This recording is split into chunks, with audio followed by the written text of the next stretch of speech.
It is finally here. We are finally doing a TSM VOD review. For many tournaments I have asked reps, please. Please let me do a VOD review. I beg you, the people need to see it. And he always said, no. No one's allowed to know why we win every freaking tournament. And I'm like, come on, dude, we're really good friends, man. We've known each other for such a long time. To which he responds, it doesn't really matter what it doesn't really matter.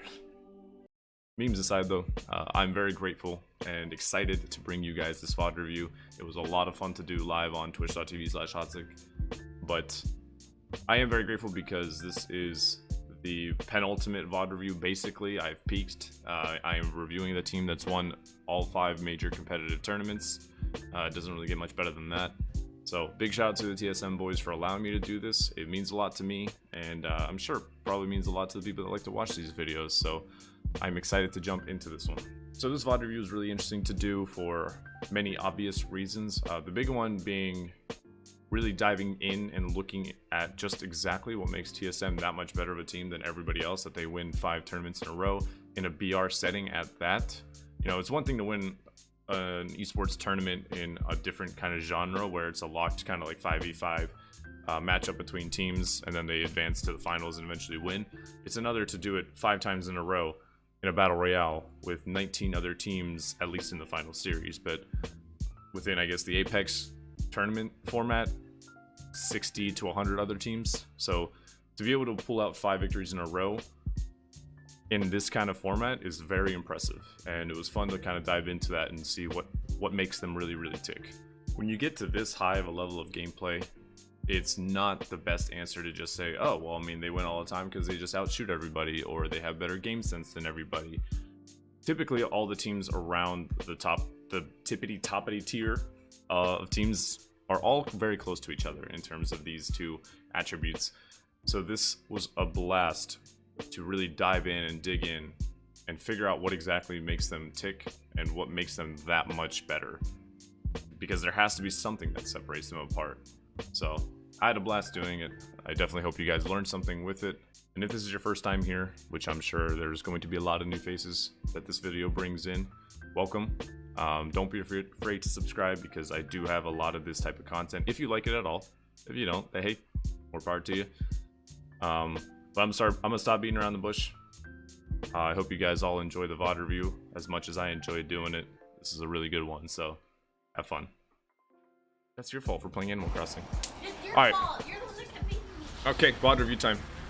This is the finals, yes. Alright, I'm peeping the... Gotta be one dumb motherfucker to contest us. Whoa. Okay, reps. You're gonna land, Jordan. I'm gonna hear. Yeah, we're good. Hal, go eat. He's not wrong, though. It's fine. I did know that TSM... This, by the way, let's talk about it, because I haven't talked about it real quick. Fragment East, probably like one of the best, if not probably the best drop now on this version of World's Edge. In terms of both loot, like loot density, there's a lot of loot in a small ass area, which is like that's always a big factor, because the more loot is spread out, the less dense the loot is. If it's like, you know, say like the entire map's length of like getting like the same amount of loot, that all hinders your rotation and how much time you have to rotate. So lots of good loot, and it's all in very quick, easy places to loot. We're gonna keep in mind how long it takes them to do it. Keep in mind like when they start to rotate, based on the timer and all that stuff. Again, I haven't watched them do any of this, so. Because if you watched any of my other VOD reviews, you know how big I am on the early game and how fast they do everything. Because the early game does dictate the rest of your game. If you loot 20-30 seconds too slow, that 20-30 seconds could be the difference between you getting the best spot for the next 3 circles or getting pushed out because someone else took it in front of you. So keep in mind how they loot, and listen to their comms as well. See how they're literally already calling everything out. They loot together, like as a team, not like literally side by side, but they calm everything, which is exactly what you need to be doing. I'm scout right now. scout havoc. because you have to be looting together as a team. You can't be, for example, if somebody needs a gun, I'm gonna pause it right here, because if someone needs a gun for something that you have, like look at where Hal is, like right, he's way up here. If I guess a better example would be Albrily. Albrily is right here in this building. You see the circle is way down here, which I'll pause and we'll talk about the circle in a second. The circle is way down, like somewhere down in like towards the southeast side or southwest side of the map. If Hal right now were to ping like a weapon that Albrily wanted, this would cost like 20 plus seconds for the rotation and delay the rotation so long. So it's very important to calm everything you're looting. It's very important to make sure to loot for your teammates, not just for yourself. If somebody really needs like an attachment or something, drop a nade, maybe drop even like early stacks of meds, just something. Is it 2 times here, Jordan? In the apartment? I'm gonna wait to see if Mac opens up the map anytime soon. Yeah, I am surprised he didn't hit the beacon as well.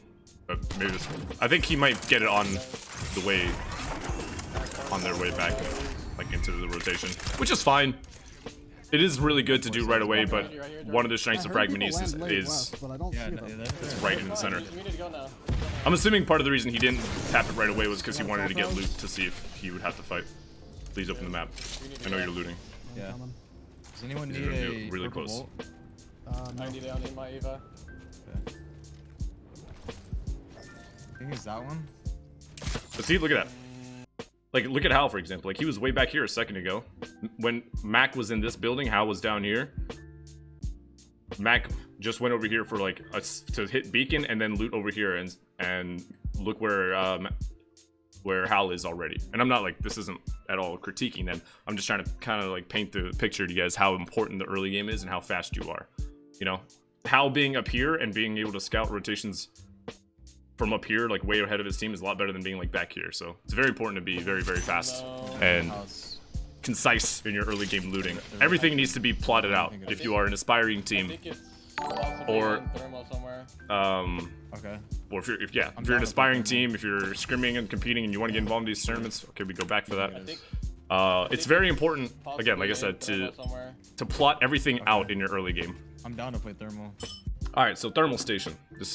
I personally freaking hate these circles. So these circles, immediately what you have to look out for, if you have a Pathfinder, and I talk about this on a lot of my other reviews, if you have a Pathfinder, the biggest advantage you have, obviously, over other teams that don't have a Pathfinder is the beacon and understanding where the next circle is going to be. The more crazy the second circle is relative to the first circle, the better the advantage you have. This one isn't all that crazy. Most teams that see this first circle know it's probably going to be thermal. But a couple quick like strong spots. TSM probably won't be able to get there from their position, but if you are playing this circle, some places you would want to hit. Anywhere holding up anywhere back here is insanely good. This is something I call, and you can steal this one, Jamerson, for the cast as well if you want. This is something I call the DPP, the deep pocket principle. If you are facing this circle right here and you are taking any of these corners in the way deep in the circle, if you're in this like deep pocket, so to speak, you are probably the safest of anybody, or not probably, you are the safest of any team in the entire game. Because if anyone pushes, like say you're inhabiting this little town right here, if anybody pushes in from the north and tries to siege your building, they are going to get shot at by fucking everybody. Nobody dares pick a fight with the people that are in these buildings until later in the game, when you absolutely have to, because of how difficult it is to actually just get a hard 3v3 fight here. So this is gonna, if you are playing this circle and you have these options available, they're the absolute best, because they also set you up for an easy rotation later on when you like say the circle pools. Some common end games are there's like one up here. It can pull up here, but I doubt this circle is going to. There's a common ending right out here.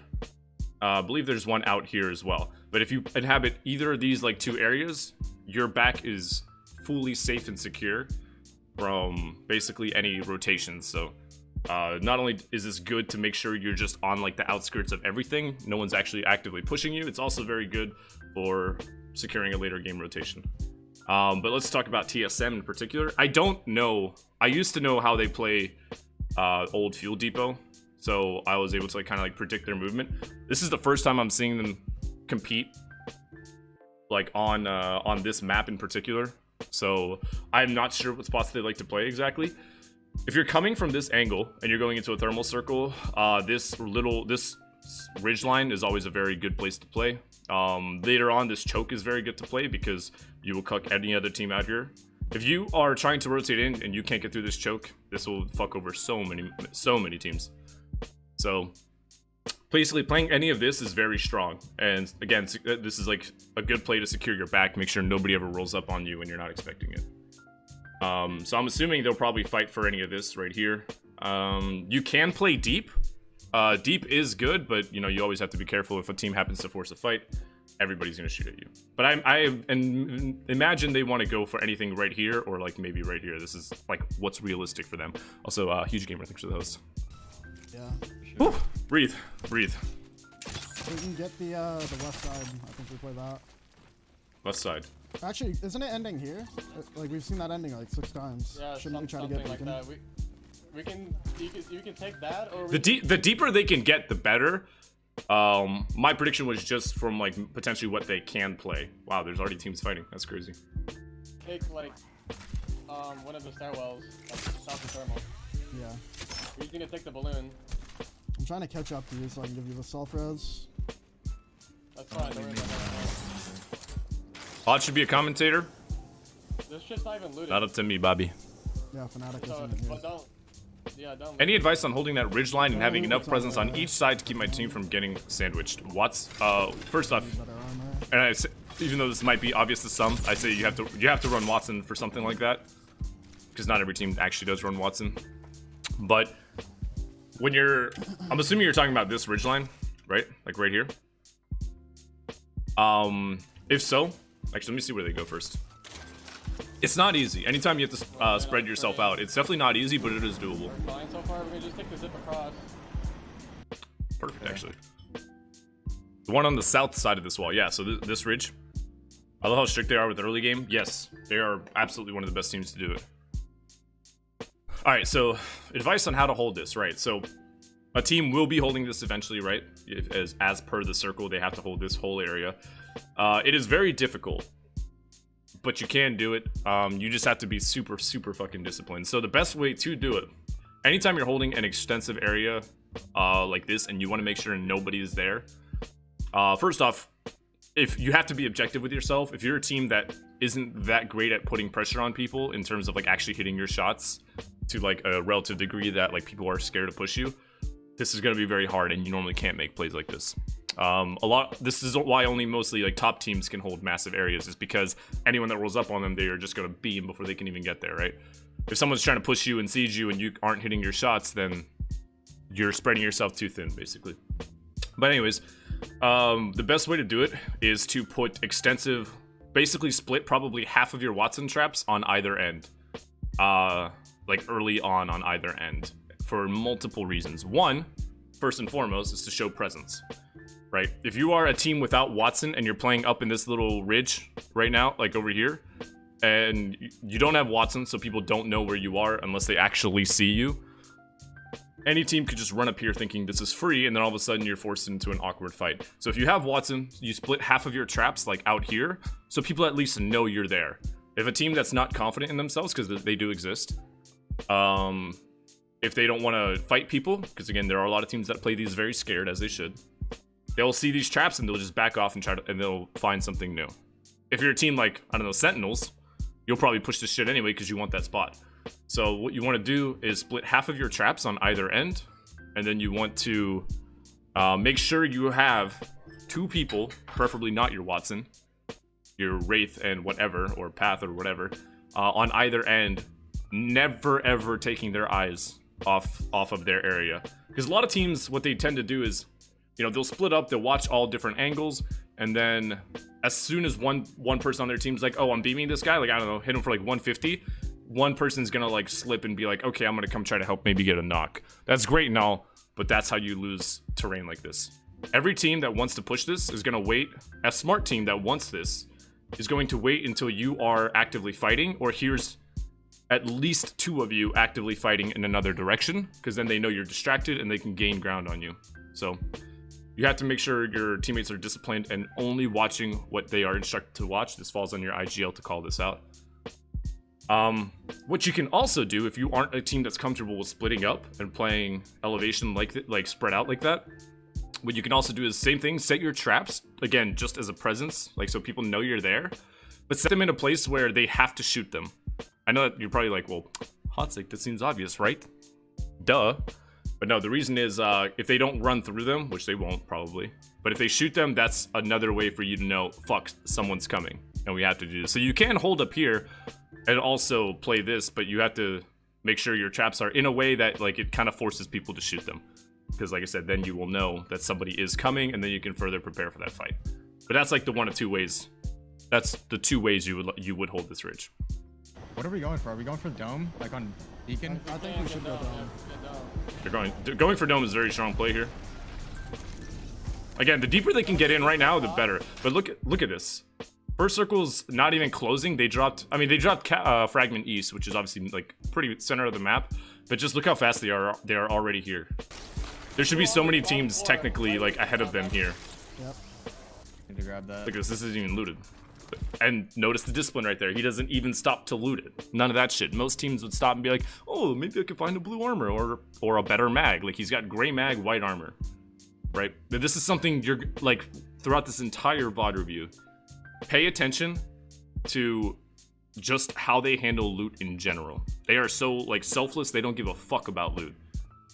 Because, and part of the reason is, I mean, obviously they're a very cracked team mechanically, but they are used to also dropping last season at Fuel Depot, which has garbage loot. So TSM knows what it's like to play with no loot, and that's a massive strength that they have over every other team that, you know, say grabs sorting or grabs any other high loot rich area.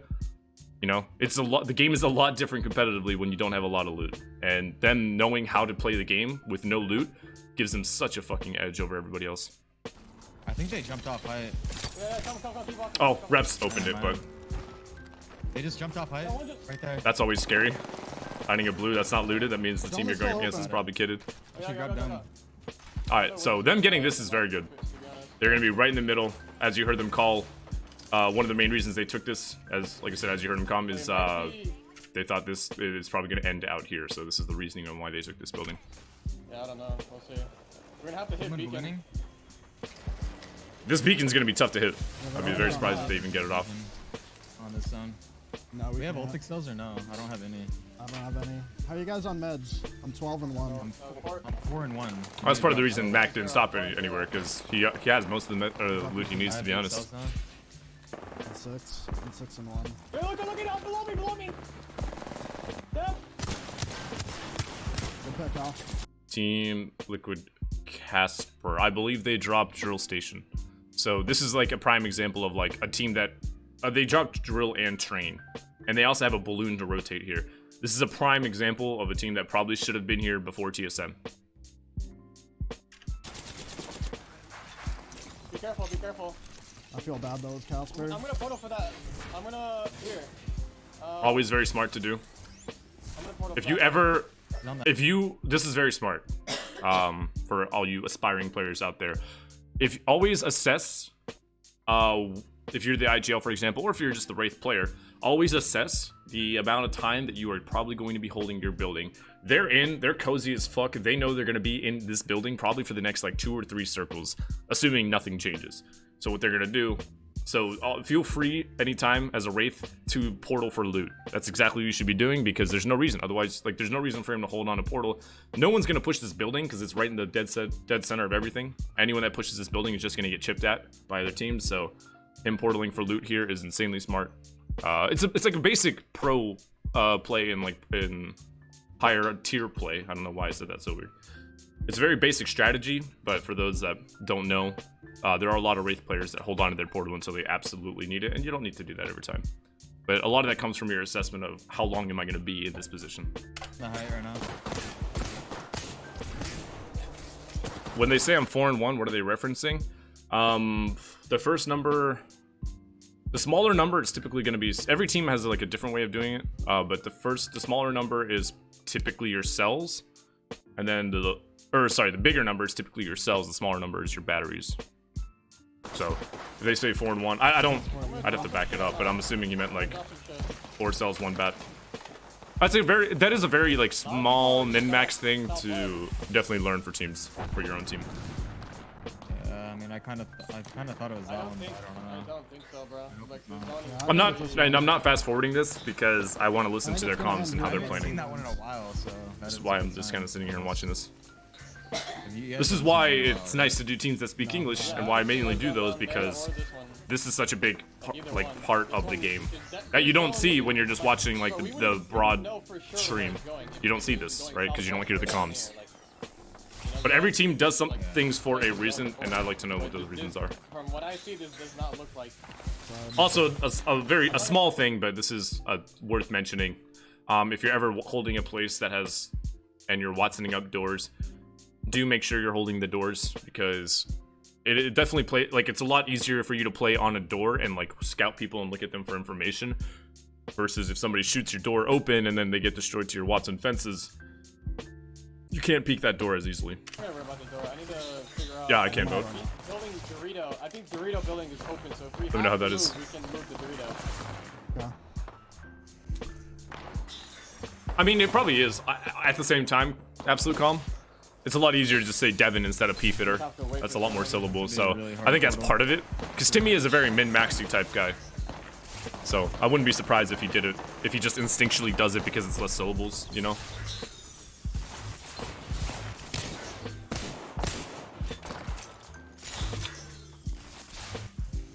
We'll speed it up a little bit, because now we get into... Actually, we'll speed it up until the next circle closes, and then we see... Oh wait, just kidding, because they already know where the next circle is going to be. Yeah, they're not going to be playing this beacon at all. Now, if you had a Jibby... I'm not saying they should have had a Jibby. Obviously, what they do is just fine. T-Spirit thing should follow. If you had a Jibby, then you could play this beacon. You just bubble the beacon and snag it. And there are some teams that are crazy enough to do path to Jibbies, so it is the thing. And for that particular reason, actually, is so they can bubble the beacon and get free information where they normally would not have that information. Oh, how? Do you suggest this kind of play on ranked? Do you have a PK? No, on Eva. Like, yes and no. Wing dude Eva. I'll pause just to address that real quick. Yes and no, like... It can make you a better competitive player, but the problem is no one else around you is playing that same way. If there's one team in particular, Bobby, like say your loot is looking like TSM's right now. They're not bad, actually. They got all 3 blue armors. Wingman Eva is not the best combo, but, you know, it's doable for sure. I think he has a purple bolt on the Eva, so that's still good. But, like, you are going to be loot starved if there's any other good team that's just rolling the entire lobby. So doing this playstyle will make you better at the game, probably competitively, but you're going to be loot starved for that entire game. So it might not be the best play ranked. I usually say if you're playing pubs or ranked, I think you want to focus on just getting better overall at the game. If you want to get better at this playstyle, you can play this way, but scrims are the way to do it though, and they're open to anyone. I'm gonna have Vic Scout. Oh yeah, it is free. And ranked on Kings Canyon is going to be so much more third partying than what we saw this season on World's Edge, and we saw a lot of it on World's Edge. So next zone, if it pulls away, I'm scrims are open to anybody, yeah. Portal, okay? Because it's gonna be very important. They've been kind of ass though. So like, it can either. Yeah, it's gonna be goes really bad southwest, macro. I'm going I agree. Dorito. If it goes here, it might go there, and I might just portal for that instantly because there's nobody there right now. Okay. Try to portal from low ground so you don't waste your, Yeah, that's what I was thinking. That's what I was thinking.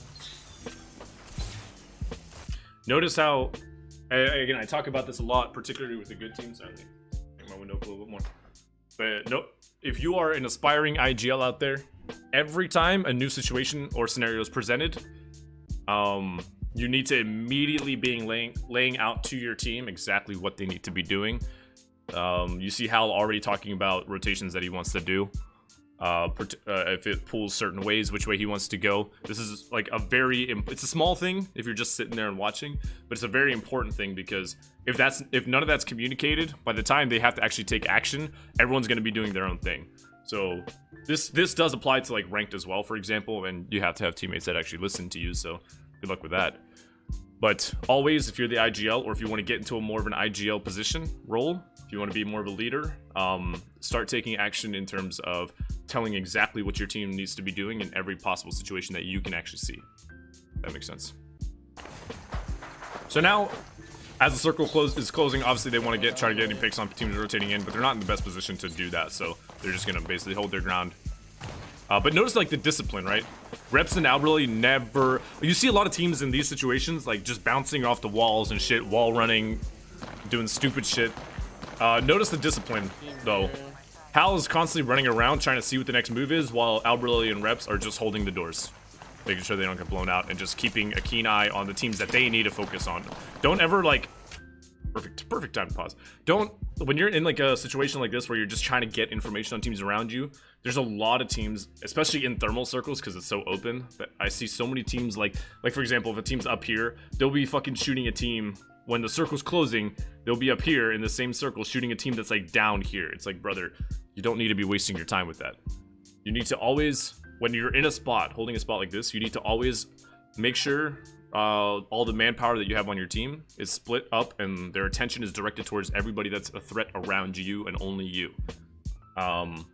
Because you need to see their movements, because this team might dip out of this house out of nowhere and when Mac's not looking, and all of a sudden that changes how everything is going to be played, especially if they don't see them, right? If they're like operating under the pretense that they're still going to be in that building. So only focus on what's relevant to you in your area. Obviously, if you see like a massive fight, you know, going for like kill points isn't a bad idea, but don't ever lose sight of, like, if you're up here, don't ever lose sight of people that might be, like, people, if they see you, like, say there's a rat team back here in the rocks. If they see you up here, if like 2 to 3 people shooting over here, they know all of you are completely distracted and they're going to use that time to move around you, right? You can't have that happen.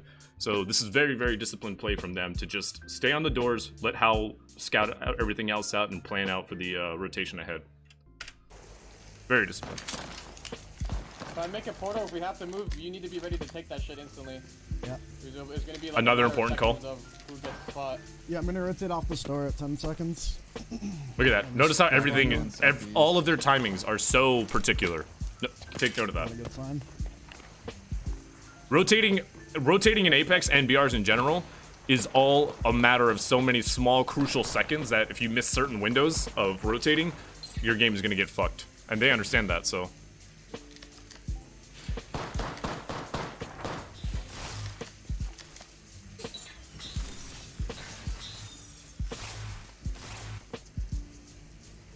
We're good. We're good. We are golden. All right. Did we So it's say? going to be... Yeah, We're gonna pull. I don't think it's gonna end here. I'm really sure it's gonna end blue. Here. It's gonna either end across from us or on blue. Open the door. Remember this one we played? I would say that to Remember this just one stay, right here on but hey, camera? they're better than me. Yeah, I remember. What's up, Caleb? I think it's that one. Nobody coaches TSM. There are certain top teams that don't need a coach, and there's nothing wrong with that. I am standing up, that's why. So yeah, if it does end where Mac says it ends, this is primo fucking position. All they have to do is make sure. Now that the circle moved, like shifted a little bit this way. Obviously, Mac is gonna stay chilling, watching this door because it's very important too. But now, don't be surprised to see how maybe like if they continue to stay here, don't be surprised to see how taking up the spot right behind Reps and making sure any teams at this point, like when the circle, when you know like your back is gonna be towards like the center of the circle, you definitely want to be making sure you're trying to stop any team from rotating. Doesn't matter if you get the kill point or not.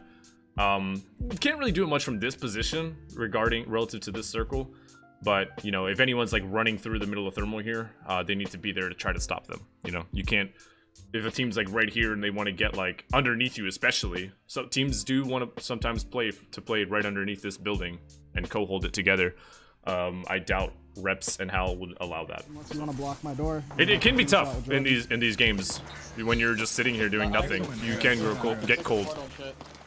Under us. Underneath? Yeah, see, so the team did end up taking underneath. On the door, there's a guy. I'm with you, Hal. Yeah, it's a Gibby team under us. Holding this They're door. full. I think you should stay on that door. Or shall I stay on No, it? let him out that door. Oh, you should've just let him have that. I'm not gonna push that. They'll push that. They're brain dead. Interesting call from how they're. He's right. Most teams would hold that though. They would hold that door. Most teams would like hold that door and try to like kind of peek them and like keep them at bay, or maybe even try to kill them. But it is right. He is right. So right now, when the circle especially starts to shrink, any teams that fight, all the teams that are in a very shitty rotationally. Let me start that again. Any teams that are in a shitty spot, and they're trying to rotate in, as they're going to be looking for fights anywhere that happen from other teams like co-holding and positions and stuff like that, so they can come in a third party and then take that spot. So it is smart.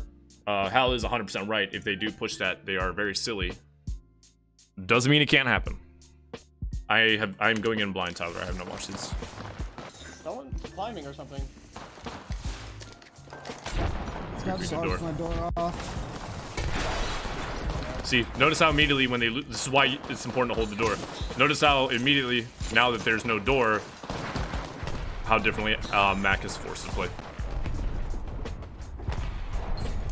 That's annoying, but good. It's good to grief doors like that if you're looking to fuck over a team. Doritos still open. If it pulls, I'm going. Okay.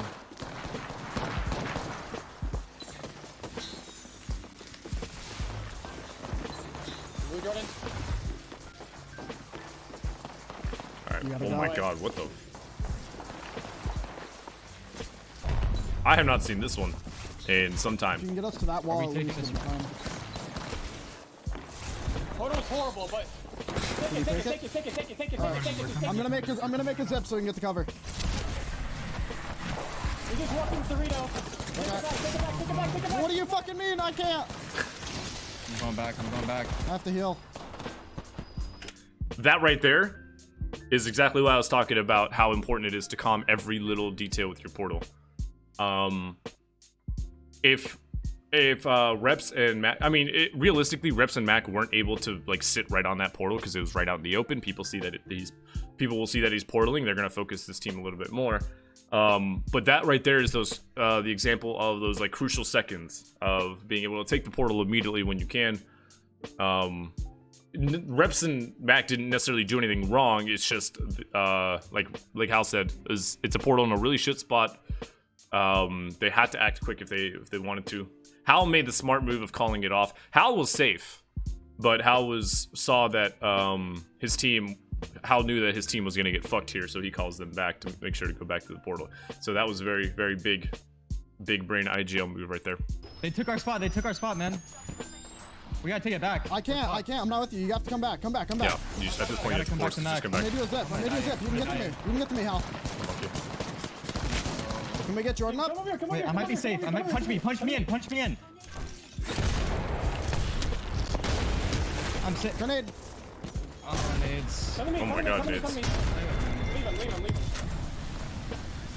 Come to me. Oh my fucking god.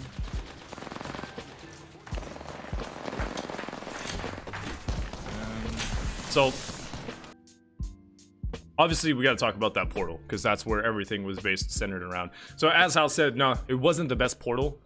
But one thing that this team can't do versus what other teams can is rotate late. When you have a Pathfinder instead of a Gibraltar, so if you have a Jibby, this rotation's a lot easier, like a lot fucking easier. But they don't have one. So they understand the urgency in rotating early, but if you rotate early, you run into that hermit crab shit that I talk about in all my other VOD reviews. And the hermit crab analogy, if you haven't heard it, is if you are in a good spot and you look to go towards a better spot, the second you leave your spot, a team with a worse spot than you initially had is going to take your spot, and all of a sudden you're going to be pinched, and that's exactly what happened. So I forget who, I'm sorry if you're here, let me know, but somebody on my YouTube channel actually, I was looking for a name for that analogy, and he was like, yo, that's what you're describing is basically what hermit crabs do, which is they always look for a bigger shell than what they have, and then they kind of like, and then another one comes and takes their shell. So, that's the hermit crab. If you ever hear me referring to that, that's basically that right there. They try to rotate early to get to a better position, which they should have because they don't have a Gibraltar, so they can't rotate late, or they'll probably die. rather, it doesn't mean they'll die, but like they're forced into only one move. Rotating early gives you options, so that was the point of this. But as soon as they went out, the team, I'm assuming it's the team underneath, immediately came up and just took their spot. So you have to always be aware when you're rotating of teams around you that want to take your spot. Make sense? They had to go back through the portal. This other team that was underneath them played it very well and very heads up play to go and just take their spot from them. Again, the Hermit Crab. The Hermit Crab principle. This is game 1. So, smart from that other team. It all comes back to this portal being a little unlucky. Again, if they had a Jibby, they could just... This is the strength of a Jibby team. If they had a Jibby, and I'm not saying they should have played Jibby, obviously. Like, these guys are very good at what they do. None of what I say, in terms of, like, theoretical, like, oh, if they did this, if they did that, none of that is a critique to them. Because they're better than I am. They've won every fucking tournament. So don't take that as me criticizing them. It's more... Again, I'm trying to take this to the general player. Most players aren't going to be like that are aspiring aren't going to be running this comp because it's a lot harder to pull off than a Jibby comp. So if you are playing Jibby and you are in that same exact position or very similar, you would just portal in with the zone. And the reason that is so if you move in with the zone, then no one's behind you, and that you avoid what just happened there. So see how it plays out though. But yeah, a lot of it came down to the portal. It's unfortunate. Hal was gunning for at least like I think one of these buildings or to play maybe like underneath them, but these boys were very keen to see that coming. We need to get first floor of this building. Yeah. This is the finals, Julian. Game 1. Let me heal real quick before you move. Also, what's up, Design Pool? I don't know how did your team do? Like, completely together, or we're gonna die. Congrats to at least making it to the finals. I don't know how you guys did though. I didn't watch any of this tournament. This is all new. There's people behind you guys? They were right here on the hill, bro. This is all you.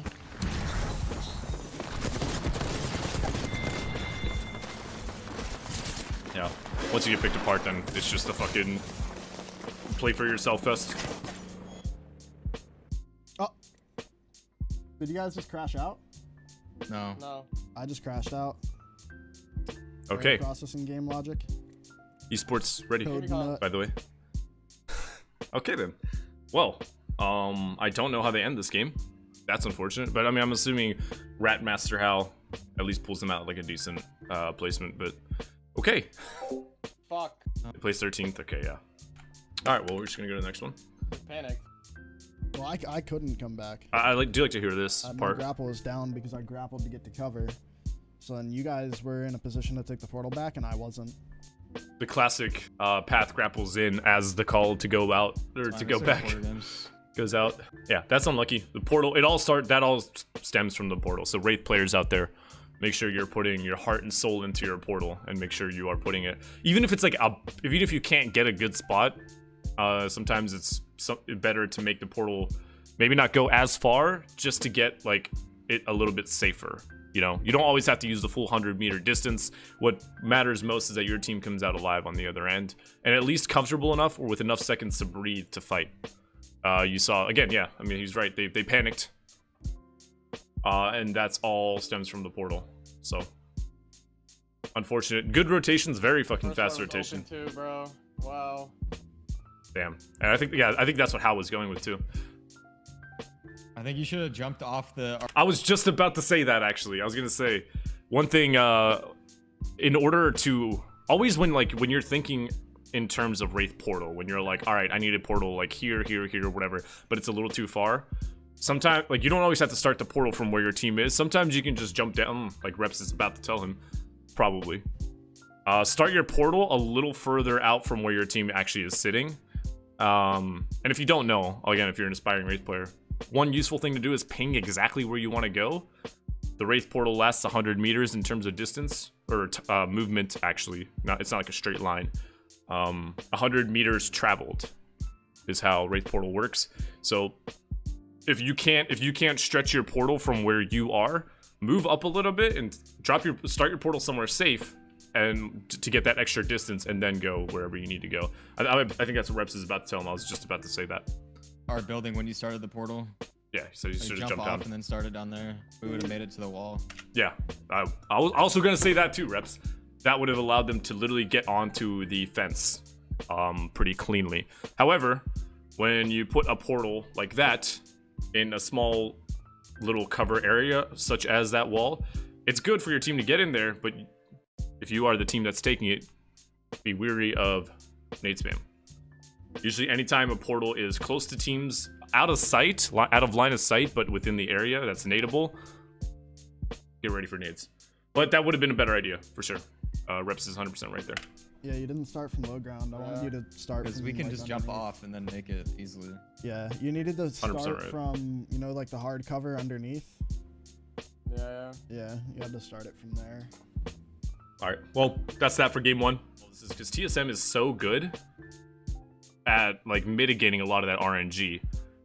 I mean, look at, they've won 5 fucking tournaments that they've been in a row. Every tournament they've been in, they've won. Like, that right there is a testament to what it means, what the BR RNG in esports.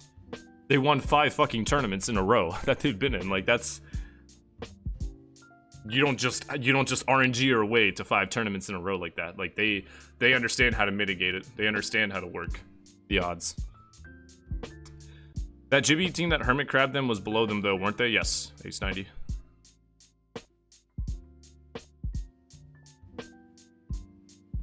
Yeah, exactly what Shid just said. Yeah, there's so much more going on. If you're just watching, like, the general, like, the Play Apex broadcast, you know, with all the casters and they're going from team to team, you don't see a lot of this finer stuff, which is why I like to do this VOD review. A lot of their God positioning, Julian, is because of how fast they are at looting and how good they are. This is the big one. You know, you can be fast with looting, that's great. But if you aren't good with bad loot, you can't afford to be as fast. Does that make sense? You know, if you're a team that's, like, not as good at fighting, like, say, like TSM, or as smart at fighting like TSM, you probably have to loot more because you can't play with as bad of gear that they can. Make sense? So they are good at both of that. They are probably the best team. They're probably the best team in the game, hands down, at playing with low loot versus any other team. Because they've been putting themselves in that position on purpose in order to get fast rotations. This is why they do this. Sora Tauru, thank you for the follow. We gotta go now, boys. This zone is really bad. I'm going now. So look at that. Hal leaves most of these buildings unlooted. Most teams wouldn't do this. And this is exactly why TSM is why they are where they're at. They understand the urgency in rotating. I think Hal looted like 2 buildings. I mean, granted, he got a purple, so he doesn't need loot as much. But, I mean, they're sitting pretty good. Triple Take's one of the best snipers in the game, if we're talking about just sniper class. Obviously, Scout is still king. But if we're talking about just snipers, I think Triple Take is the best sniper in the game. If you have it choked. If not, then probably the charge rifle. But anyways, like R9, Triple Take is not a bad combo for Path. I don't know what Rips has, obviously, but... Alright, so this is a pretty classic circle. Typically ends somewhere around either... I've seen it a lot end out here recently. Again, if you're just joining, I didn't watch any of this tournament. I don't know where these circles are. So everything I am saying... Don't tell me, by the way, if you know where the circle ends, because part of it is me showing you kind of how to read circles. If you don't know how to. So this is a pretty... So this first circle, again, if we're talking non-Pathfinder teams, this one can go a lot of different places. There's a lot of endings in sorting. But because this circle pulls down really far in the south here, you can see that. That makes it... That shows most players that it's probably going to be around this area. You have to always take into account how far this first circle is pulling in certain directions to know the likelihood of where it's going to go. Obviously, the circle can vary a little bit every time anyways, but that is how most players are reading it. After seeing the second circle, it's 100% probably going to be somewhere here. Could be out here. It has been ending out here a lot lately. I have seen a couple endings literally right out here on the tracks too, so we'll see how TSM plays this. What's up, Hilsey? Out so far ahead, yeah. Fucking Anvil. Yeah, if you are an aspiring team, don't do this. And I'm not critiquing them, because they know what they're doing. But if you are an aspiring team, don't do this. You know, you gotta always keep in mind that the pro players that are very good at what they do. Anytime you watch pro play, don't emulate what they're doing more so than trying to understand what they're doing and why they're doing it. There's something I saw in like MOBAs a lot. I used to play a lot of Dota. I would see people always watching pro player streams and like trying to steal their strats, but they don't understand why the player is doing that particular strat in terms of like item builds or like leveling builds. And then all of a sudden you have someone doing like a build that makes no fucking sense for that game just because they saw their favorite streamer play a certain way. Always, when you're watching better players, always try to understand what they do rather than emulating what they do. But it is actually, I guess it would be appropriate to talk about why Hal is doing it. Hal is doing it because, for the sake of rotational urgency, he is scouting up ahead of his team. So if he was here, so the time difference if you're just sprinting between Hal and Mac is probably a solid 10 seconds.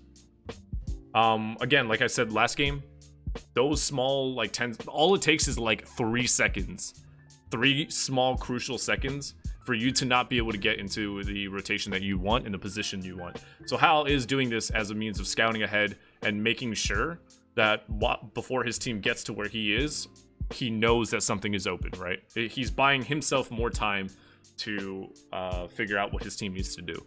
Because one of the worst things that you can do is if you're all 3 together and you're pushing for a spot and then somebody was 3 seconds earlier than you and grabbed the spot, then all of a sudden you're caught with your pants down, you're out in the open, you don't know what to do, right? That's one of the worst things that can happen.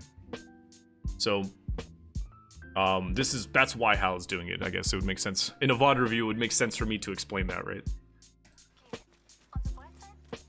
He does it for his frames, Julian. It's not hard to see people in this game. This game actually does a good job at making sure you can kind of always see people. I mean, except for like indoors. There are some exceptions, obviously. But I think overall, visibility outdoors in this game is pretty good. Right there. Proves exactly what I just said. You know, just the time difference between the two, right? Obviously, Mac is Pathfinder. He's good. He's mobile. He can get away. But that's something that simple. Those guys never saw Hal. They never shot Hal, right? Something that simple right there in terms of like those small, crucial, like I keep repeating it because I can't stress how important timing is in the early game. But that right there, you know, say Hal was back here with them and these guys started shooting at them. All of a sudden, these guys are stopping them from rotating, right? Now that Hal is here, even if this team like completely fucks up reps and Alb, Hal can at least portal them to him, right? This is why he does this. And it's very good. Like I said, they're very good at it. They're very good at not dying and playing with each other. So, but that's that crucial like 3 to 5 second timing where anything can fucking happen within that time, and then all of a sudden your entire rotation is fucked. This is first time 0+, and I haven't watched any of these. The only thing I saw prior to this was Max Grenade that like won them the game or the tournament. Okay, do not put Gen down. It's no surprise that the team's already here. Like, you gotta think, you know, there's 1, maybe 2 teams sorting. I don't know all the teams and where they're dropping. There's maybe 1, 2 teams sorting. There's definitely a team Dome, definitely a team Lava City, and a team Tree. So this is a very ballsy rotation, but it is very early on. They have the portal if they need to. They can play this trailer if they want, obviously, like they are right now. But this is a ballsy rotation. This circle, like I said, is pretty obvious to most pro players that it's gonna end here, or somewhere in this vicinity around this fucking rock. So it's very tough to get this rotation if you're not the Dome team, if you're not the Lava team, if you're not the Tree team or the Sorting team. I'm surprised they were able to walk this far, but again, that's the power of early rotations. I would probably not be surprised if like they were actually ahead of the Sorting team right now. Taking it? But that depends on the Sorting team's discipline. Team on the roof. Set up now. Yeah, exactly. Hal ports good Wraiths portal way more frequently than bad Wraiths because they know they're safe here for at least a period of time. He's able to use his portal to see if they can get a certain rotation. It's always a good idea to do that if you have a relative safe spot already. You know, don't be afraid to use your portal to get more information about your surroundings, loot, early rotation, anything. Like Hal is very smart about when he uses his portals. Blue. Careful, Even roof if you can can see too, I have a Eva.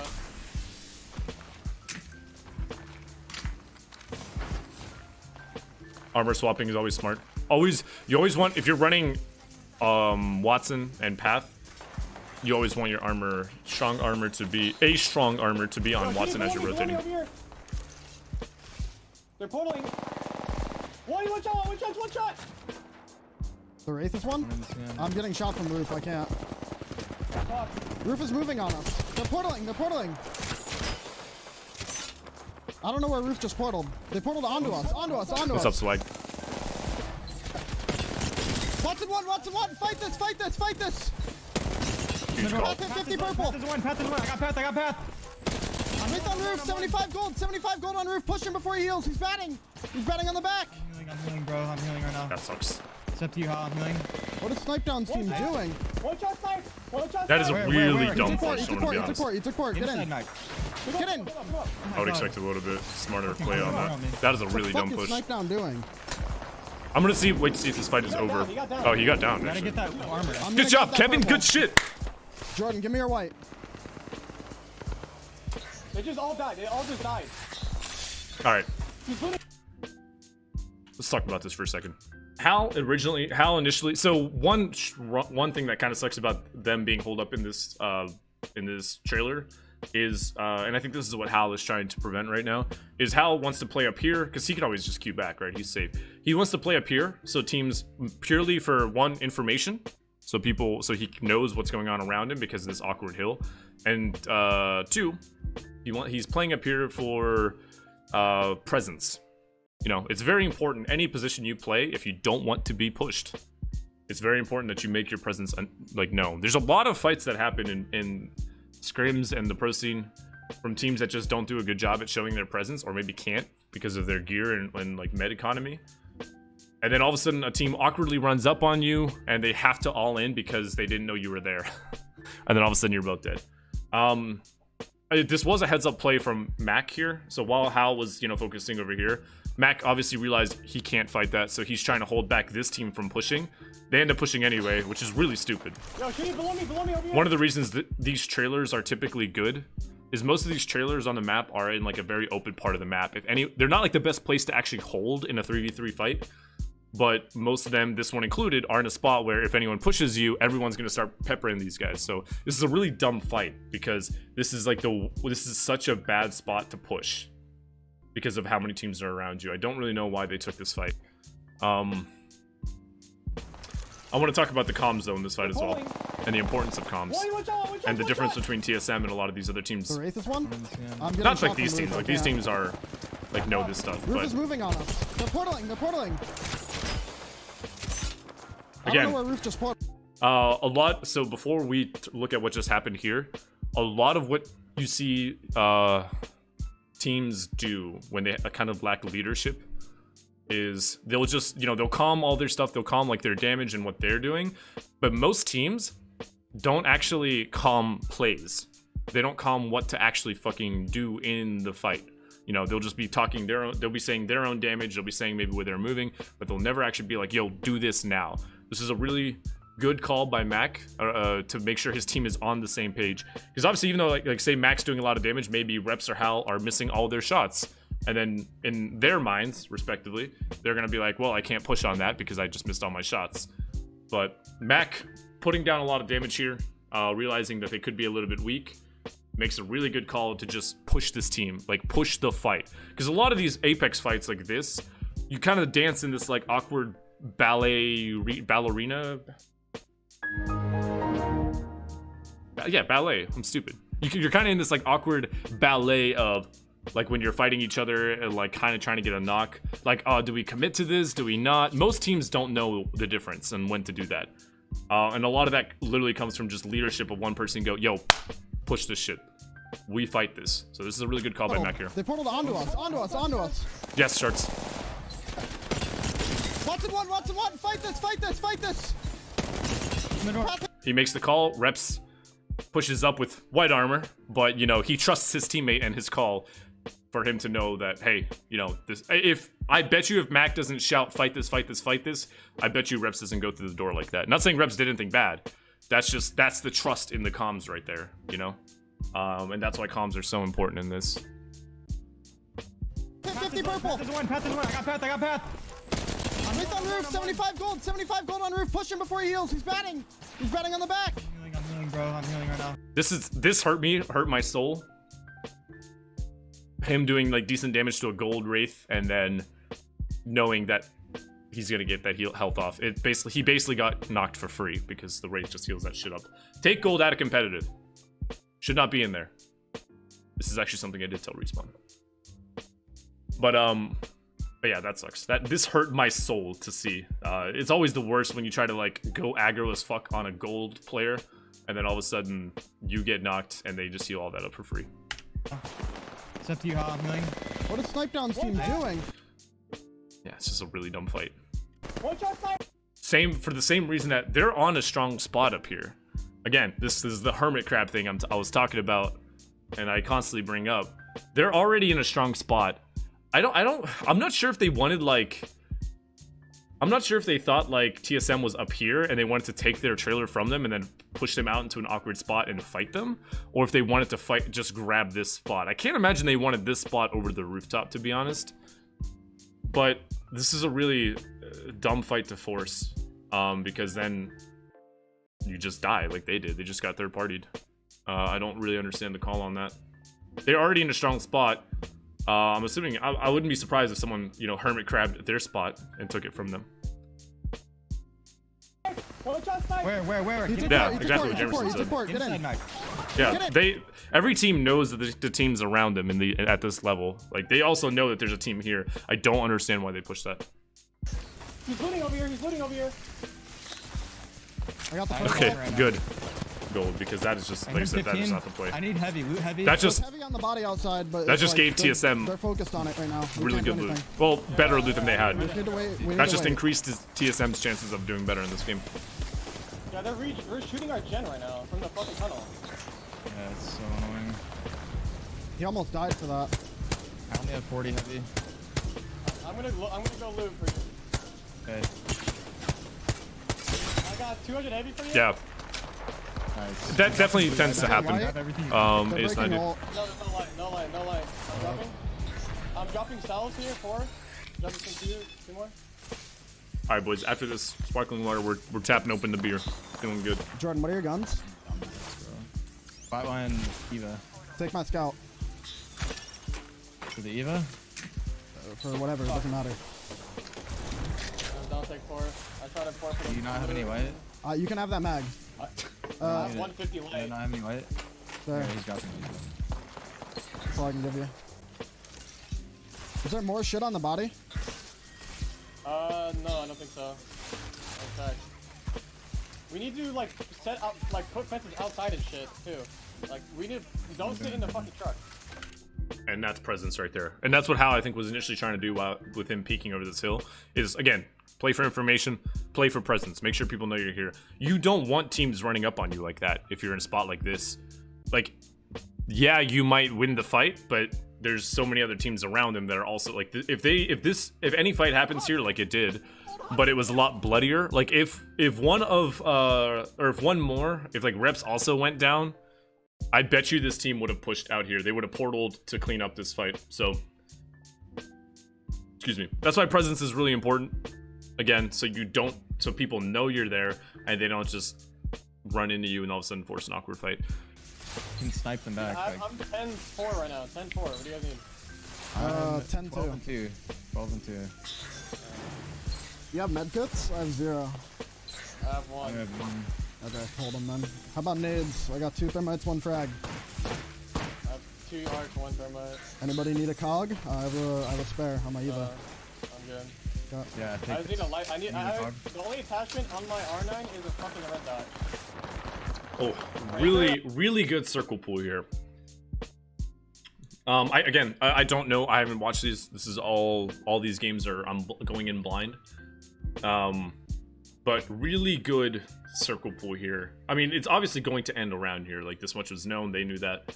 But it's a really good pull because if this circle is shifted like even 10 meters in this direction, all of a sudden, that puts them in like the line of fire over here of these guys or any of these guys over here. So they actually have a lot of room to work with just by like the graces of like 10 meters. So this is a very lucky pull on their part to get a little bit of extra room here. I don't know how they play it, we'll see. But I'm assuming they're not going to make... You can't really make any like big moves to like take this when there's 14 squads left in this circle. Most teams are on this side. Excuse me. Most teams are on this side and they're going to fucking crash and fight all around here. Whatever team is here, if they're not focused down here, is going to try to fuck everybody else over. So they got kind of blessed with this circle, giving them a couple of extra meters. I'm gonna go back. Yeah, and bring drop that, bring that. Trash circle? Yeah, drop it. Are you blaming RNG for your losses, Kevin? I'm gonna back it up here because I want to listen to their comments before they rotate here. We're fighting on the roof of the building. Yep. There's 10 teams up, guys. They're fighting hard, kinda. Alright, so when you're in a spot, and obviously, I mean, this goes without saying most of the time, but might as well say it. When you are in a spot like this, where you have the edge of the zone, the most important thing to do is to make sure your back is clear and none of these teams are rotating on you. So you always, anytime you're in the late game, this is a very obvious, like, decision to look up here, but like anytime you're in the late game, say you're the team that's in this choke underneath the tunnel here, you have to identify your absolute immediate threats. Don't be slinging fucking scout shots at a team across the circle. That doesn't matter to you. You have to be identifying the immediate threats to you. Your IGL needs to kind of like make sure, IGL is in-game leader for those that don't know.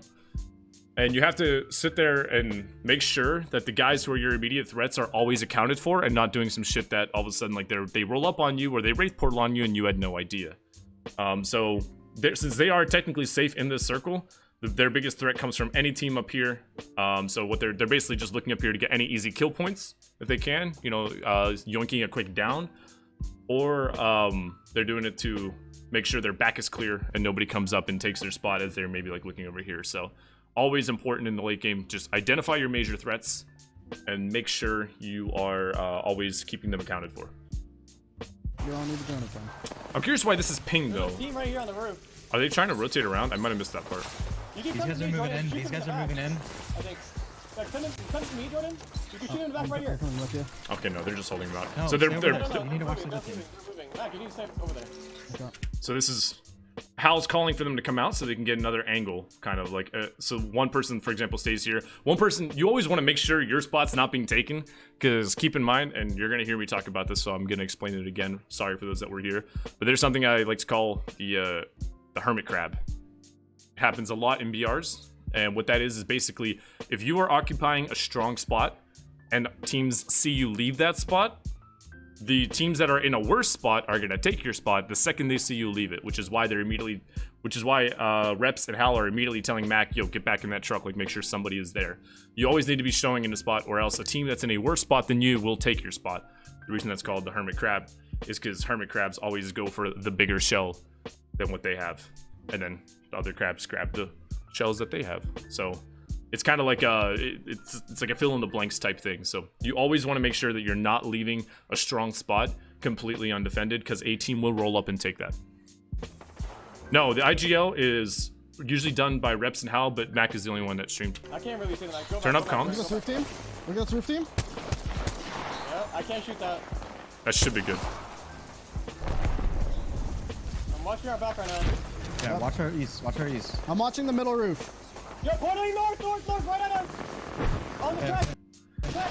But I'm not going to get into that now I because missed. I want to focus on this. I got one. I got a kill up there. He went to the I rock. do play he went to the Minecraft off rock. stream, He's actually. getting scouted. He Got took it another back. kill. I got another kill. Good shit. Oh, nice. Big fucking favor Nice. shots out of I'm Reps. reloading. Team at this rock. They're picking up some easy. They're picking up some very, very easy kill points here. See, this is what I'm talking about right here. They got graced with this circle pool because like I said, this is the 10-meter pool I was talking about. If this circle pooled like 10 meters, or 20 meters in this direction, like over here, and they had to play like right here, all of a sudden they are fucked. They are in a really bad spot because the team that's over here can just scout the shit out of them.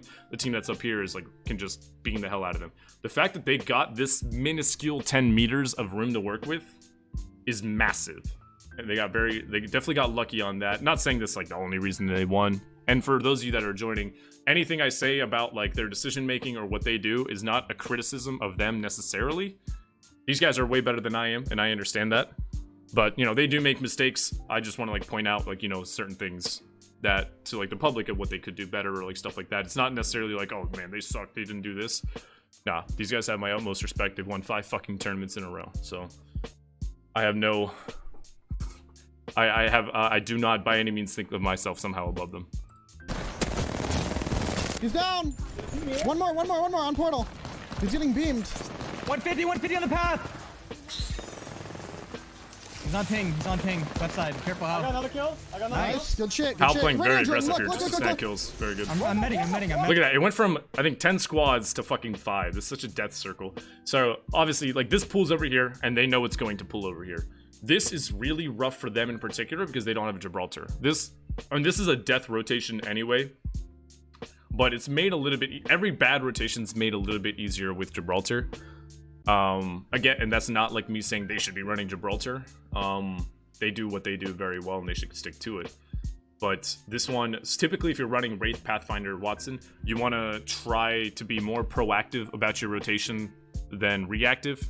A Gibraltar team right here, and I'm only bringing up the Gibraltar team because, like I said, this is typically for like the general public, and Gibraltar, is what most people would play if they're aspiring players. If they're a Gibraltar team, then they don't have to worry about like finding a good spot and getting there fast. They just have to worry about moving with circle, because Gibraltar is very good at that, because they got their backs to the circle, they toss the dome as soon as they get into any trouble, heal up, and then kind of reset and push again. Or they can Wraith portal somewhere and then immediately Jivvy bubble on top of the portal, and that is also very good. They're probably going to end up riding the circle anyways, just because there's no teams behind them. There's one team over here across the way from them, so they have to worry about them. I think Hal is trying to make a move to try to take them out right now. But the biggest and probably most important thing to deal with in a circle like this is wait until... So this team that's in the circle, that's guarding it, or maybe even 2 teams, it could be 2, but I doubt it. Any of these teams, if they want to act, they have to act as soon as this team is distracted. So, like, this team controls all of the tempo in the circle, for the most part, if done right. So, if this team, all of a sudden, that's holding the best spot in the zone right now, is, like, for example, fighting over here, TSM knows this, Hal knows this, they have to act really fast on that distraction, you know? You have to take every little bit of information into account on your next move. Start walking up. Good call by Hal. Always as the IGL, make sure your team knows what they're doing. He immediately calls, start watching left. Hal wants to get rid of this team because they're the only... This team is the most major threat to them right now, and Hal's... I mean, Reps and Mac know that, but it's always important for your IGL to just reiterate that, just so everyone's on the same page. That's all Apex is about, is your team, no matter how bad or good a call is, as long as your team is on the same page, you're better off than a team that isn't. Kill that team in the corner. And that comes from leadership. Got him, One above him. I'm getting beamed. I need Right light. there. I have 40 light. I need light. I have 40. Wraith pushing you on the left, Hal. Wraith pushing left side. I'm watching your left. He's on the body. Just grab the blue. Yeah, He's I have no cracked. ammo. I need light. I can give you 50. I'm shielding and then I'm coming to you. Yeah, I'm here. Selfless of Mac. Come in. Most people will drop like 20. Mac drops the majority of his ammo. That's all I can give you. That's playing as a team, baby. IGL's in-game leader, Slappy. No, we can win this. We can still win this, yeah. They're letting us in. I'll talk about NRG here in a second. I'll give you guys a TLDR of that video I talked about, but I'm gonna finish this first. I'm jumping out this hell. I'm grabbing ammo. Yeah, nothing. I'm walking up. So, Jordan, right now, this is exactly what I talked about. This is why Hal's pushing for this urgency, is because this team up here that's in the strong spot, that's trying to hold everybody off, they're distracted, they're fighting another team right now. And this is exactly what I was talking about. Hal understands that, okay, they're not looking at us, they're not holding us back, this is the time for us to push. This is BR, competitive BR 101. Use every little bit of what's going on, every bit of every team fighting to your advantage as much as you can. So. Getting down here. Okay, yeah. Thank you guys again for the plethora of follows.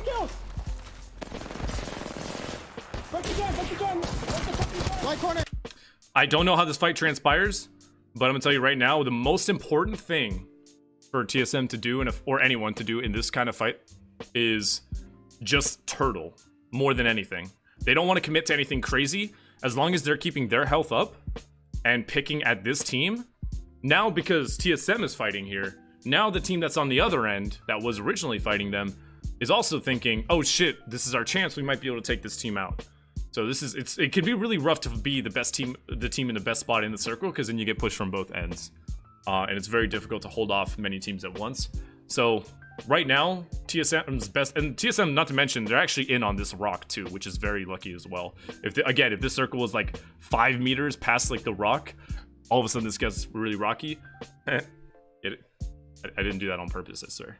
But anyways, so right now, TSM's best interest is to just pick at them and keep their own health up. Because all they have to do is stall this fight out as much as they possibly can. Because eventually, if both of the teams work together, they will take this team out and then they fight each other. 36 red. See, notice how Breaking the gen. Yeah, he has red Evo in the Max right just healing. corner. Gen broken left. Red Evo in that Gen is corner. broken on left. they're not doing anything crazy. Careful on that right corner. There's still a right there. He has moved. He They're just moved. keeping their health up.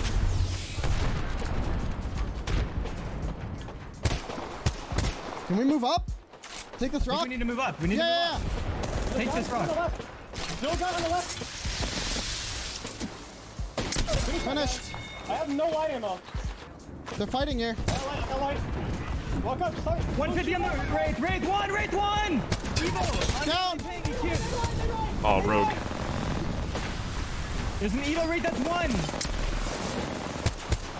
Tap down. And there it is. That's exactly what happened. Wraith has self. Wraith is dead. Top left. Last team. Last team. Last team. Break the ult if you can. I'm shielding. I'm shielding. I have We no stay idea. here. They have to come to us. Headshot. Headshot Watt. Headshot. Cracked Watt. 130. I love I Reps' have no light. passion. I have no light again. Here, Al. Here. I can drop you 20. That's it. Actually, here. What a Take self- the last of my light. This man just dropped him all of his light. What a fucking... I got more light. Alright. I mean, obviously he knew the ammo was there, but still. I'm staying here. How many I'm of your holding the teammates would do crossfire that for push. you? You know what I mean? How many of your teammates would drop all their light and then go loot more light? I'm crouching. I'm fine. They'd be like, oh, there's light in this I'm in a box really next to good me. spot. All they gotta Yeah, do is hold yeah, this stay team there, out. This is stay pretty there. simple. Jordan, you wanna They get had up the there? circle. Last team, they just hold the circle. No, stay up there. Just stay up there. Let them push into you, and I'll shoot them in the back. Yeah. Yes. Don't give them free damage. I had to go shoot. They're portaling? I'm not gonna shoot. 1 HP Wraith. 1 Wraith. 180. Down. Go. Fucking love you, Reps. God, I love Reps. Break the gen. Gen broken. Gen broken. Gen is broken. Wait for zone. Wait for zone. Wait for zone. Can you nade that? Nade that. Nade that. Nade I don't that. have Yeah, nades. yeah. I don't I have have nades. I have nades. 90. This is basically perfect. So this positioning right here is basically forcing them to have to do the portal play, which Alberoy is ready for with the hot dog.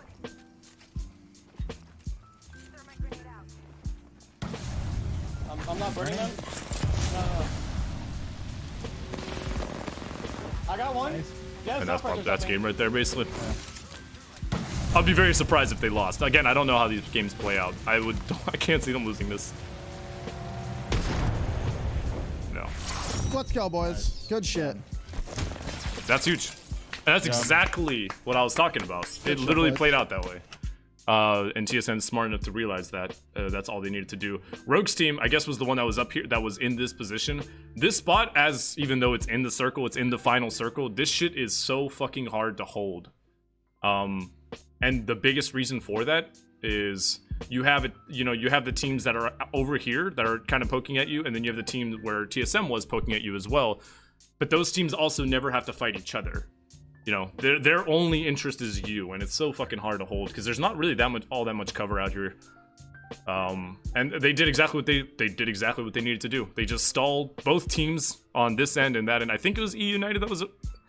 I don't know if E United was the initial team poking at Rogue's team, but both teams, all they did was pick at Rogue's team.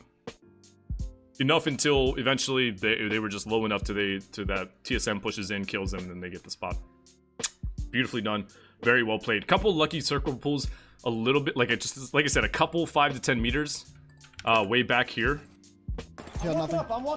Like this circle ending here instead of like up here would have changed the entire scope of this game. It would have forced TSM into a really awkward spot. So this is definitely a lucky circle pull. Not attributing TSM's victory to luck by any means. I think if TSM shows anything, they show that BR's, whereas they have a lot of RNG, winning 5 fucking tournaments in a row that you're a part of, means that there is a way to mitigate it. They are fucking good at it. That was very well done. Good shit. Fuck it up. I wish Mac opened his map I'm a not little bit more. stopping, I'm I mean, he just doesn't need to, saying. Hal and Reps are the ones that call most of it. Mac Probably just gonna zip shoots to the people. building, I think. But I wish he would open his map up a little bit more. Usually I watch these from the IGL perspective. Yeah, they're I gonna think we hit go it. skyhook. I think we go skyhook. It seems like it's a skyhook circle though, but I wish I could see the whole circle so I could talk Bro, about we're it a letting little you bit. hit the beacon. Stop shooting, you dumbass. I don't know. I don't think. This I don't isn't good, manually- bro. We need to go track. Oh, wait, they are pinched as fuck. So they got a team on the beacon right here. They got a team down here on the pussy post. So they basically have no play other than going through tunnel, which also sucks because that's a choke, and there's probably a team in there as well. I don't know for We sure need to go though. tracks. Go tracks. Come with me. Come with me. Come with me. Lowly's, so tonight I'm doing That's why I TSM don't and wanna I'm do doing... Tonight I'm doing TSM and Bonafide Esports. IGL is in-game leader. Alt Excel here. It's the guy I'm who dropping usually does, like, thermite, the shot so calling. we know. But I got a fresh blue. Alright, let's go. We lost nothing. There's a Phoenix in that crate if you need. I grabbed it. Like, it looks We have a- re- Oh, thank you. You're fucking godsend. Alright, so this one... Oof, this is a tricky one. And it sucks that they don't have a beacon either. So this is where this is again where Pathfinder will fall off a little bit. But this is a tricky one. So Skyhook is a great place to just grab if you're not really sure what's going on. I imagine if they have the free real estate to move so, they're probably going to try to move towards the beacon to hit the beacon because that matters a lot. But Skyhook is I think they want to rotate into Skyhook because it's a safe bet in terms of at least just like staying alive. Right, the amount of teams that can fit in the Skyhook versus here is pretty big. There have been a lot of Skyhook circles lately, so I feel like they're probably reading it to be a Skyhook circle as well. But you do have circles that end all the way in this area, which I think some teams are also seeing. But there's a circle that ends here too. Yeah, it could be anywhere. This is where it really sucks when you don't get a beacon. really weird. There's a lot of people. They're going for the there's a beacon, yeah. Pathfinder- That's what I figured because they value beacons so much more than most teams. They have purple. Don't, if you guys know this circle, don't say what it is portal, the because portal, again, the I don't portal, know the these portal. circles. Are I we want pushing to, We can put Nade, pressure on them, nade. yeah. I want to make sure I don't because On the left. Kill that path. Kill that path. Kill that path. I think it helps more with the commentary if I don't know what's going on. We need to get into a building. I do not want to. Yeah, get us down to. I can zip go. up So here. Hal's probably Oh, looking for never a mind, it's not TP. up. Yeah. Not up. Just go. Preferably 3-story. If not, diner's fine. Just give me calm. I am. It's funny that give me comms on teams means shut the hell up when it literally means when what it actually I saw a means charge rifle as like shoot the at as per the 3-story. words There is might the be a exact team in opposite. But Get in this building. Close northwest. Get Close on the roof. northwest. Get on the roof. TP is teleport.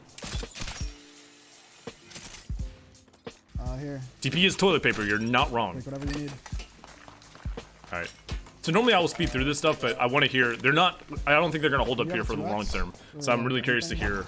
I want to listen to the comms of how they're going to move about this. No. No. I have a gold helmet right now, John. Is there IGL? Yeah, so move. It's technically Reps, but him and Reps It and might be Hal this zone, I think. do it together. That's how I'm thinking. Hal's the co. Power zone. Reps tends to call a lot of like the macro calls, meaning like the early game rotations, and then Hal usually calls a lot of the late game stuff. Like, I think it's somewhere in Skyhook. Much So right now, 200. basically their goal here is to just gather as much information as they can, get a beat on as many teams around them as they can, and then just see where the next circle pulls, so they can make a play accordingly. I did see a lot of them come in. I appreciate you guys so much. Thank you. Fuck. Survey. Ooh, wait a minute. don't That's thi- a I think it's- nasty pull. I mean, I figured it was gonna be somewhere around this area, but it pulling this. I'm gonna fucking follow the Team went notification. back up there. They took that zip. What if we go? Young what if we go Vision! through here? What if we That's go ambitious. through here? It's not a bad play, but I also can't imagine there isn't a team holding that off. Yikes, this is rough. This is rough, because every single choke has teams, like, hard centered in it. This is why I was a little surprised they wanted to go Skyhook, because when I saw this first initial circle, I didn't think it was going to end Skyhook. There's a chance it ends here. There's, like, a big Skyhook ending that's here. But, this is tough. So there's teams holding out the tunnel already. Obviously, this is like fucking Death Valley, basically. I wouldn't be surprised to see them maybe try to just hard wrap all the way around. That could be a little bit out of the box play. The tunnel would be good, but I doubt it's open. Let's see what actually happens. Again, if you know what happens, don't say anything. Listen, we're Come on, man. zipping and going through tunnel. Okay. It's How's not- piss? literally not safe. There's no reason to be someone there. Yeah, I saw a team take the zip. Is all I'm saying. Yeah, there was a team up here before. I mean, technically, yeah. The zone is here, but that doesn't mean teams can't play in the tunnel for the sole purpose. That doesn't mean a team can't be up here for the sole purpose to hold teams from rotating around. Always, every time in these early games, you always want to be making sure your back is safe if you're playing on the edge of the zone. So, yeah, this is technically not safe in the next 2 minutes, but it's also going to be. Most smart teams would hold this off to make sure no teams actually get behind them. It's fine, but I'm saying they should not be so Yeah. More teams need to play like Hal, who's more aggressive and angry and keeps calls. Teams, absolutely. I'm gonna tell you right now, most of the teams that you would deem as like the top 20, 30, 40 teams, the biggest difference between all of those teams isn't like mechanically inclined players, isn't game sense. Most of it is discipline and leadership. Most of it literally boils down to that. There's a lot of really good teams out there that just lack leadership, and that ends up making them fall in team fights. Hal's a fucking leader. Charlie. You're good. Retzi is a fucking leader, and Play your side. other Dying teams on this lack rotation. what those guys have. It's unfortunate that Sentinels got out, but I feel like I don't know personally, but I feel like Sentinels just doesn't really care much anymore. Like, I feel like I don't think they got out first round because they're taking that bad. online. I think they got out because they probably just don't give a shit anymore, to be honest, and they probably just rolled up. No, absolutely. A lot of people, and I'm just gonna say this once because I see this notion and this idea a lot. A lot of people trash talk TSM, not like as like bad players, but more like they're so toxic to each other. But if you have been in these positions where you're playing in like these types of games, most teams struggle to talk about problems within the team because they don't want to piss someone off, they don't want to like get in someone's face, they don't like confrontation, and that leads to like a big big fundamental problems within the teams get swiped under the rug because nobody like wants to talk about it or they don't want to deal with it. Sentinels and TSM are such dominant teams because they don't front that bullshit. If something is wrong in the team, they will bring it up and squanch that shit within the next minute, no matter how rude they might be to one another. Could they say things a little bit nicer? Yeah, sure, probably. But at the end of the day, TSM gets the job done, and it is literally their jobs, and they do it well. So, it's because they are not afraid to just be like, "Yo, you fucked up. Don't do that shit again." And they all have the corresponding mentalities and attitudes to make sure that doesn't happen again. I think that one's clear. That Let's talk about this circle. Yeah. The circle can always be a little bit rough. When you're playing for a circle like this is just general information. This isn't criticizing TSM at all. But when you're playing a very open circle like this, if you want to play for late game, you always need to be planning your weapons accordingly. This would be a big game. If you are kind of like in the middle of like running R9 sometimes or running a scout, this would be a game where you run the scout, for example, because of how open it is. You need to be able to, if you're taking early spots, if you're in any of these spots, you need to have the weapons proper to hold teams off from pushing you. Be very curious to see how TSM plays this actually, because they're on a low ground right now. They're obviously safe now, but them getting up here could be very, very tricky because they have to literally push uphill fights in every direction to get into the circle. They have to push an uphill fight. So, unless they go way around epicenter, but I don't typically see TSM doing these very, very, very long, crazy rotations. Let's see how it goes.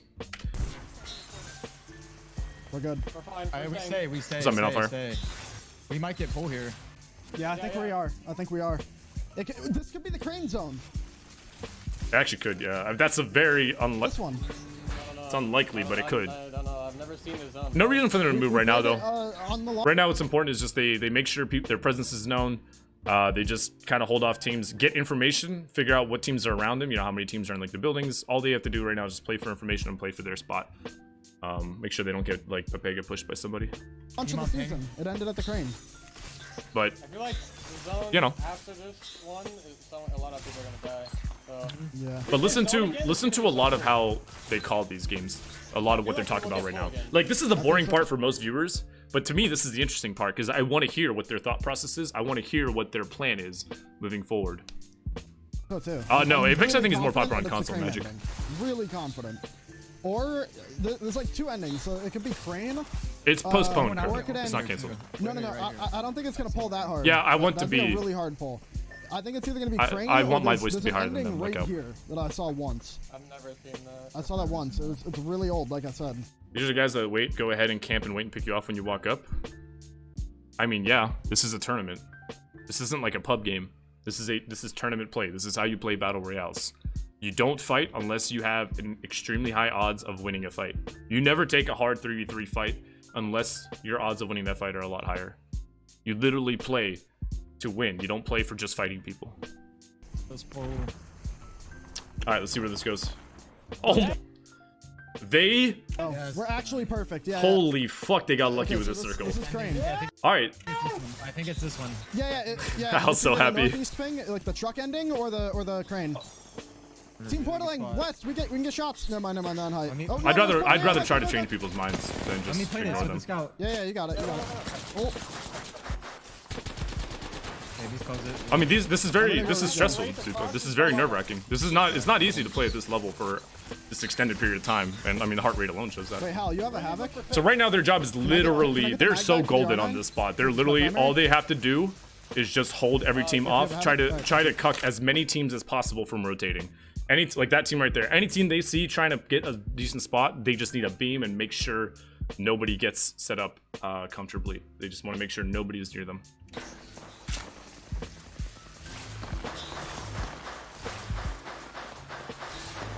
Crack the Wraith up top. This is why Poland, if you guys watched the Poland tournament that went 12 games, this is why that shit was so fucking hard.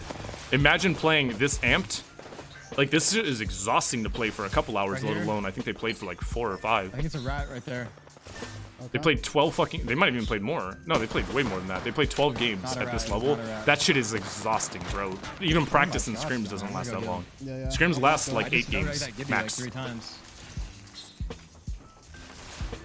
They are very good, Kyle, yeah. Most players at this level are very good at predicting the circle. TSM is better at getting to the circle faster than every other team, though. So would you ever push the spot if the ring closed on them, or just do something like get on the roof? No. So BRs are very interesting, T-Cube. Thank you for the question, by the way. BRs are very interesting because where you would normally think in gunfights, right? The general rule of gunfights is high ground is better, right? In terms of battle royales, though, a lot of what you know typically about gunfights gets thrown out the window because you're not just taking a hard 3v3 with people in this game. If you're fighting one team, you're fighting all the other teams that are around them too. So if a team took their roof right now, they would just get beamed by every single other person in these buildings with doors that can have a line of sight on them. They get beamed by everybody that's on these high grounds. Like, even though this, given the elevation and the general area around them, this building is dog shit technically because it's like on the lowest ground. Any team up here, like they'd be at such a disadvantage fighting any team up here. They are at a natural advantage that nobody can push this house without getting shot at by another team. So this is like, even though it's like the lowest ground, it's actually safe as fuck because nobody is going to push this. This is game 3 by Edgar. Yeah, if they get their door arced, they just back up. Nobody's gonna push this. They will probably eventually get their doors arced, but they can still play inside the house and be just fine. I think there's a team on top of them and a team inside the building over there. I might be wrong though. I'm on your doormat. Let me play this again. Go for it. Oh. Yo, ping anything that I could possibly portal for, like, get killed. Okay. Yeah, this is a big one too. I talked about this earlier, but I'm gonna reiterate a lot of things from earlier because we have a lot of newer people here. If you are a Wraith player or aspiring Wraith player, don't ever be afraid to just always keep in mind how long you're going to be holding a building like this, because obviously they're not moving for probably the next 2 circles. So Hal's very liberal on his portal. He'll use that shit the second he can get an inch of advantage. So because Hal knows that he's not moving from this zone anywhere, he doesn't have to use his teleport to get his team somewhere. Hal knows to make the call to use his teleport for any extra loot. Even for 1 loot box in competitive, it's worth it to use your teleport for this. To use it for loot, to use it to third party another team. A lot of high level teams use their portal, like they'll portal into 2 teams that are already fighting, and then they'll clean both of them up. So Hal's looking for any little advantage he can get to make their game a little bit better using the portal, because he knows they're going to stay here for at least another probably 3 minutes. Let me know if you see any scout angles. All right, so right now their goal is literally just hold off any team. They're not in the best spot to hold off other teams because they're right in the middle and they don't have good angles. How the fuck? But right now, they just need to make sure nobody pushes them. When you're in these defensive positions here, if anyone happens to push you, you don't play to kill that team. You play to hold them off. Anytime you're in a spot that you want to hold, that's visible to very many other people around, like, if any team pushed this, like I said, we go back to how I was talking about, any team pushes this building, they're dead. If you are a team that's in the building and you're in a spot where most people will shoot at the team that's pushing you, your goal isn't to kill that team. If TSM gets pushed here, their only goal is to stall, turtle, just keep their health up, play their building, and wait for other teams basically to kill their assaulting team off. Right now, yeah, they can't really. Right now, they can't really do much. Just sit here and chill. Full team is dead. United. Oh my god, they got the circle again, dude. That's so lucky. I think you died earlier, bro. I'm pretty sure you died top Win this 15. fucking game. The fight, will, bro. Look at where we the are in rotation zone. they had and the situation they had early game in terms of rotating, they got lucky on this one. Right there, dead. Gold Good armor, shit. port for that. Gold armor, right there. Good call by Jordan's blue. Reps. Take Jordan's blue when you come back. That's leadership right there. You make a call and there's no questions asked. You just fucking go. You trust your team enough to make that call. Or to go through with that call. Yeah, Jordan, Bring it back. Take my That's blue, leadership. take my This is blue, what a take my lot blue of and grab it. that Take my right blue, there, grab like it. it's such a small thing, but it's what makes a lot of it's what separates the Grab great everything you teams can. from just the good. There's a guy on it. There's a guy on it. I can't. You're All right, right. take it. Let's go. Good shit. A lot of lesser teams would like question it. They'll be like, "Oh, are you sure I could probably run it?" or something like that, or maybe they might just Did you get hesitate a cog little off bit. that? No, I literally couldn't. I only got the armor and like a pass. Well, Cat, I'm gonna address that. They do get circle lucky a lot, but that's because they understand the circles just as well as anyone else in the game. But they position themselves typically in each game to get to a point where they're always in a good spot. This one, so the reason I'm saying they got really lucky on this one is because this wasn't what they planned for. It's not often that TSM doesn't get the spot that they planned for. They're very good at that, and that's one of the reasons they're such a dominant team. But their rotation got fucked a little bit. Their options got fucked a little bit. They didn't want to play here initially. So I'm saying they got lucky because even though they didn't want to play here, they actually ended up getting the circle anyways, right? Like I said, most of the time they plan to be in the spot that gets the circle. This one happened, I mean, you can hear it in their voices every time the circle pulls to the next one. You could hear it in their voices that they're surprised they got it too. They are Eject. They are. That's why they're so fucking good. Other side of the building, probably.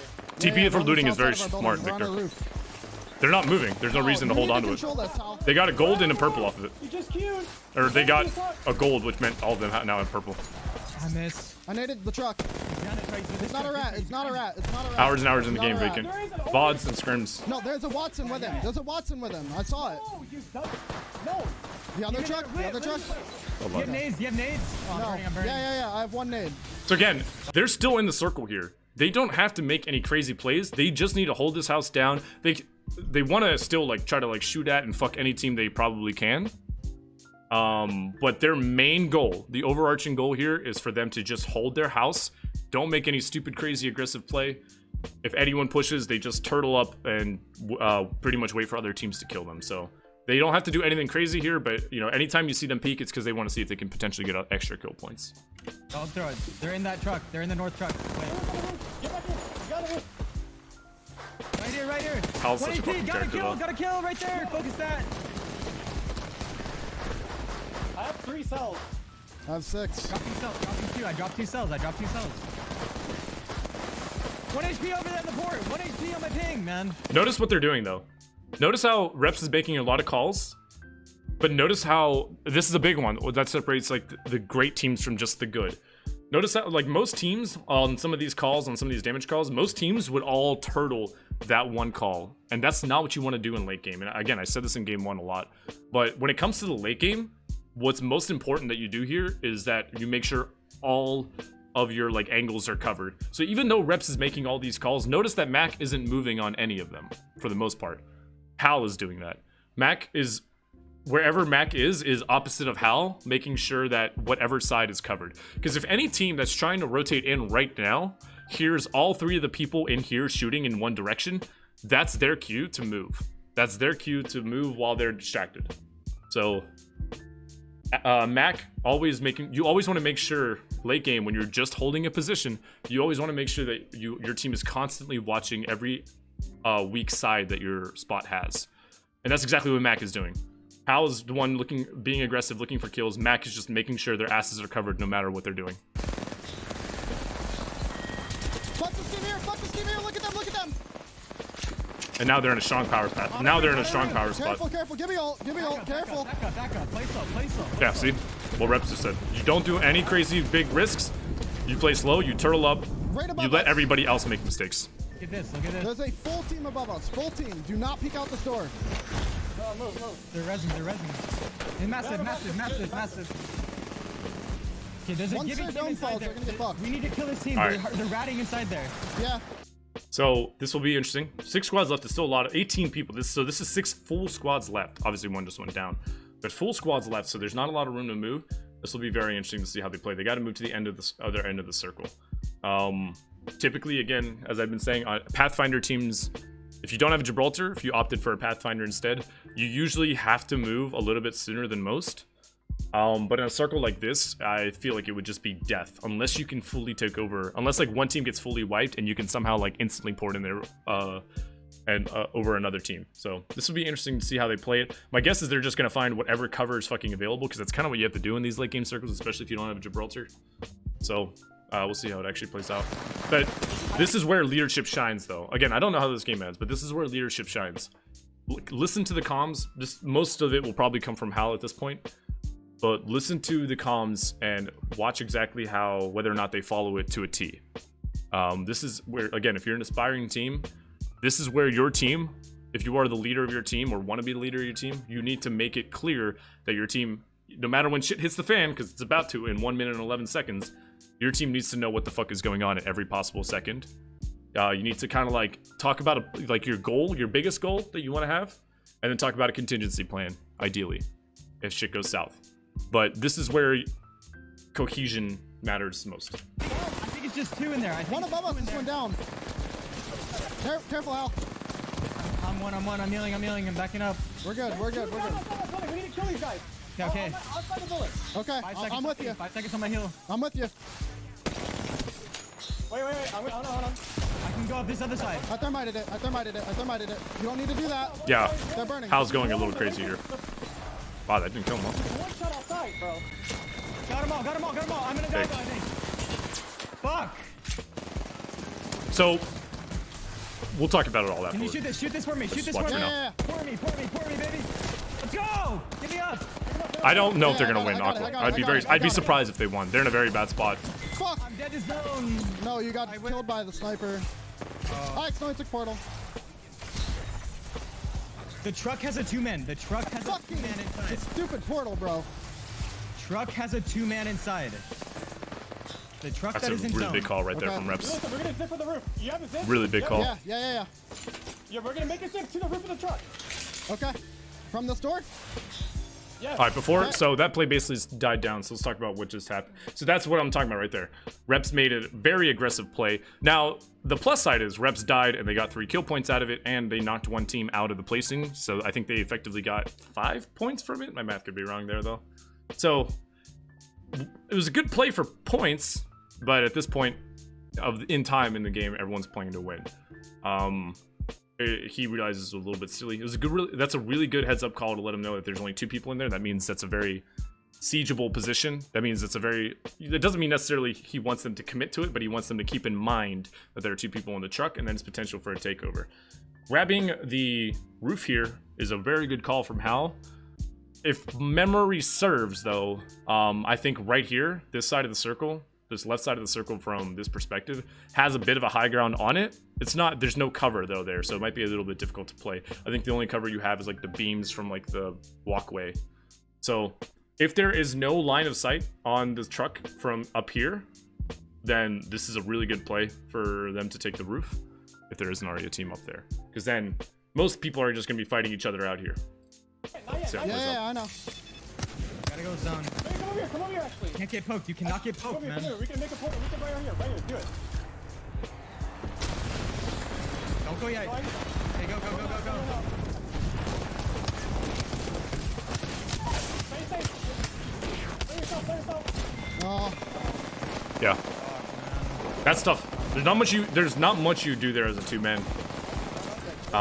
Reps got a little aggro to get those kills. Those guys were probably gonna die anyway, so that's why maybe like that fight didn't need to happen. One of them obviously had self-res back there when he pushed. Yeah, I know. So, whereas he did get them points, Yeah. it's probably a bit of a play that he Has a didn't need to sniper. make. Let's go! Get me up! Fuck!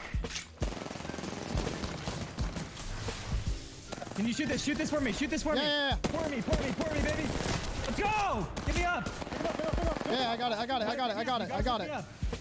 That's such a good angle from Rogue right there. No, you got killed Rogue by the just sniper. fucked him hard. No, it's a portal. Yeah, that's what fucked him. The I truck mean- has a 2-man. The truck has a Fucking 2-man inside. stupid portal, bro. Yeah, Truck that's just has a unlucky. 2-man inside. There's not much you do there. Like I said, there's a The 2-man truck that is left. in zone. Okay.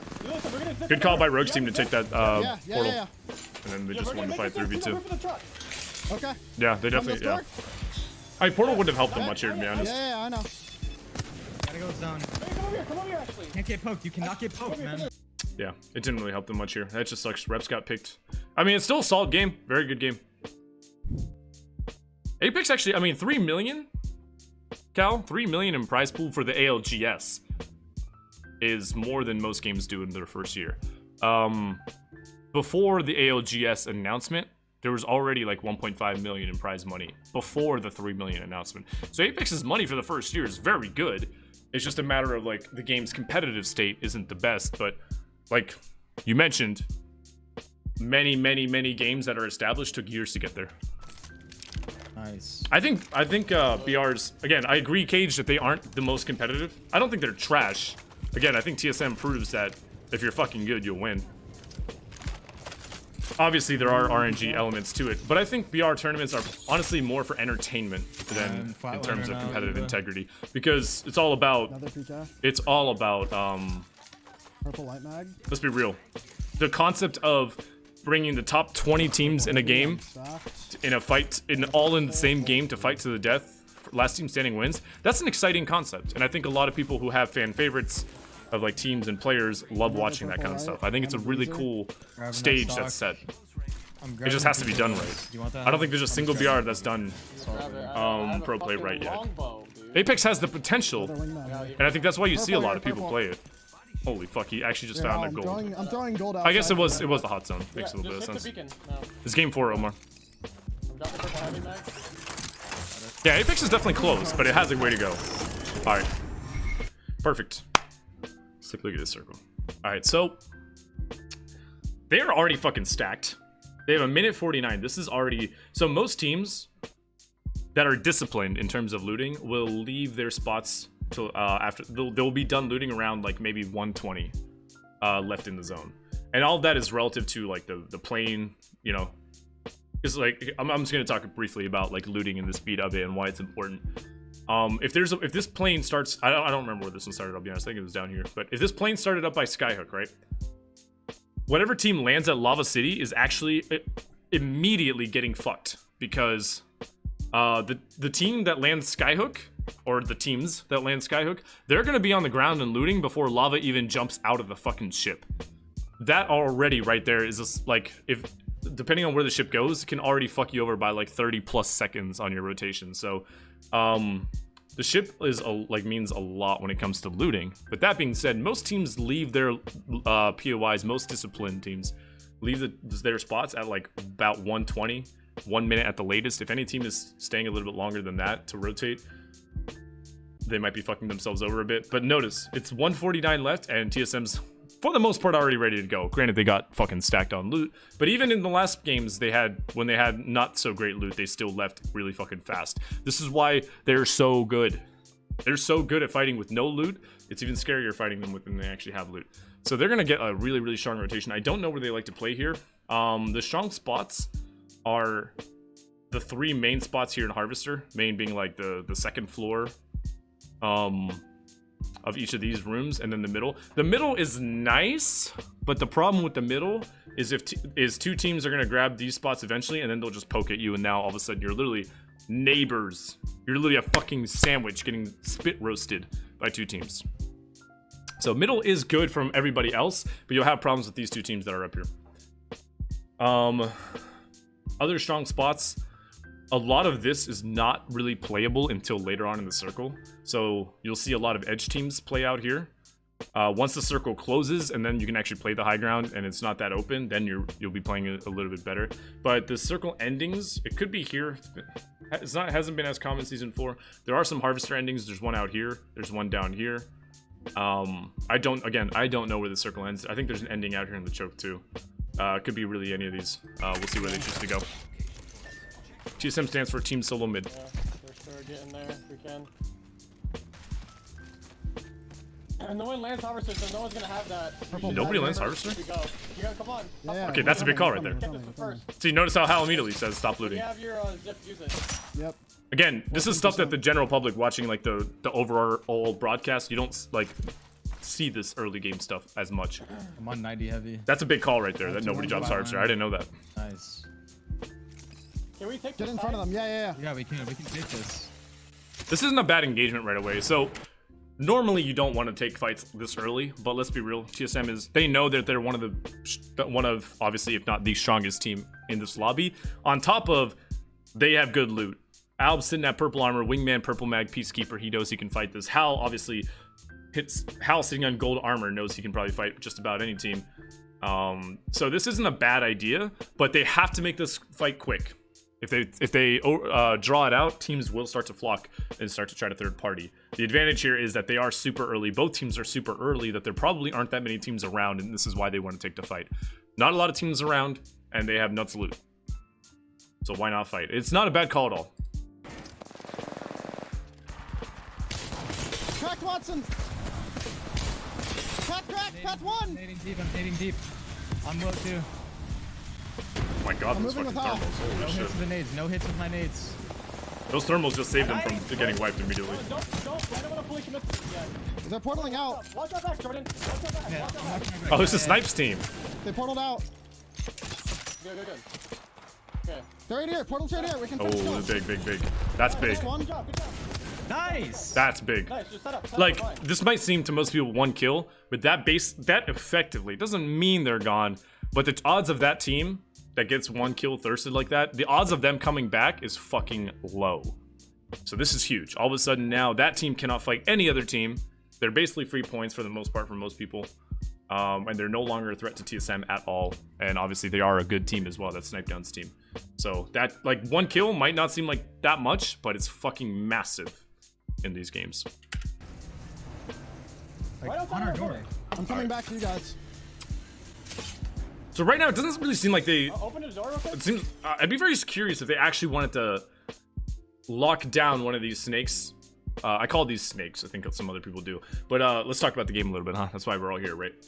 Anyways, I'd be curious if they actually lock down the snake and they don't move out of it. Now, obviously, like, while they were fighting, another team moved into this high ground. Like I said, if you're just joining, the best spots in Harvester are basically this fucking quadrant. More specifically, the high ground on it, and then this one as well. The middle is it's a runner-up, but the problem with the middle is you get spit roasted by both of the sides that are already really good spots. So I'd be very surprised if they take the snake. These are really fucking awkward and really weird to hold, but not saying it's a bad choice by them. They're a way better team than I am and players, so I'm curious to see how it goes. Yeah, so the good thing about this snake, let's talk about the pros and cons. Cons, it's very difficult to hold. The good thing is nobody wants to actually play here, so if you actually hold this, like, most teams won't fuck with you because it's just awkward. This is one of those, like, fighting in this snake like area is just like, it's not going to ever be a clean fight. If you ever take a fight in competitive or high level play, it has to be clean. And what I mean by clean is like really fast. Otherwise, if you prolong a fight at all, if you're the team that's on the outside of the building, regardless of how shit that building actually is, like structurally, you're probably likely to get thirded. So if you are the team that's pushing this, you have to be able to like win like decisively. But with how spread out they are, it's not easy to do that.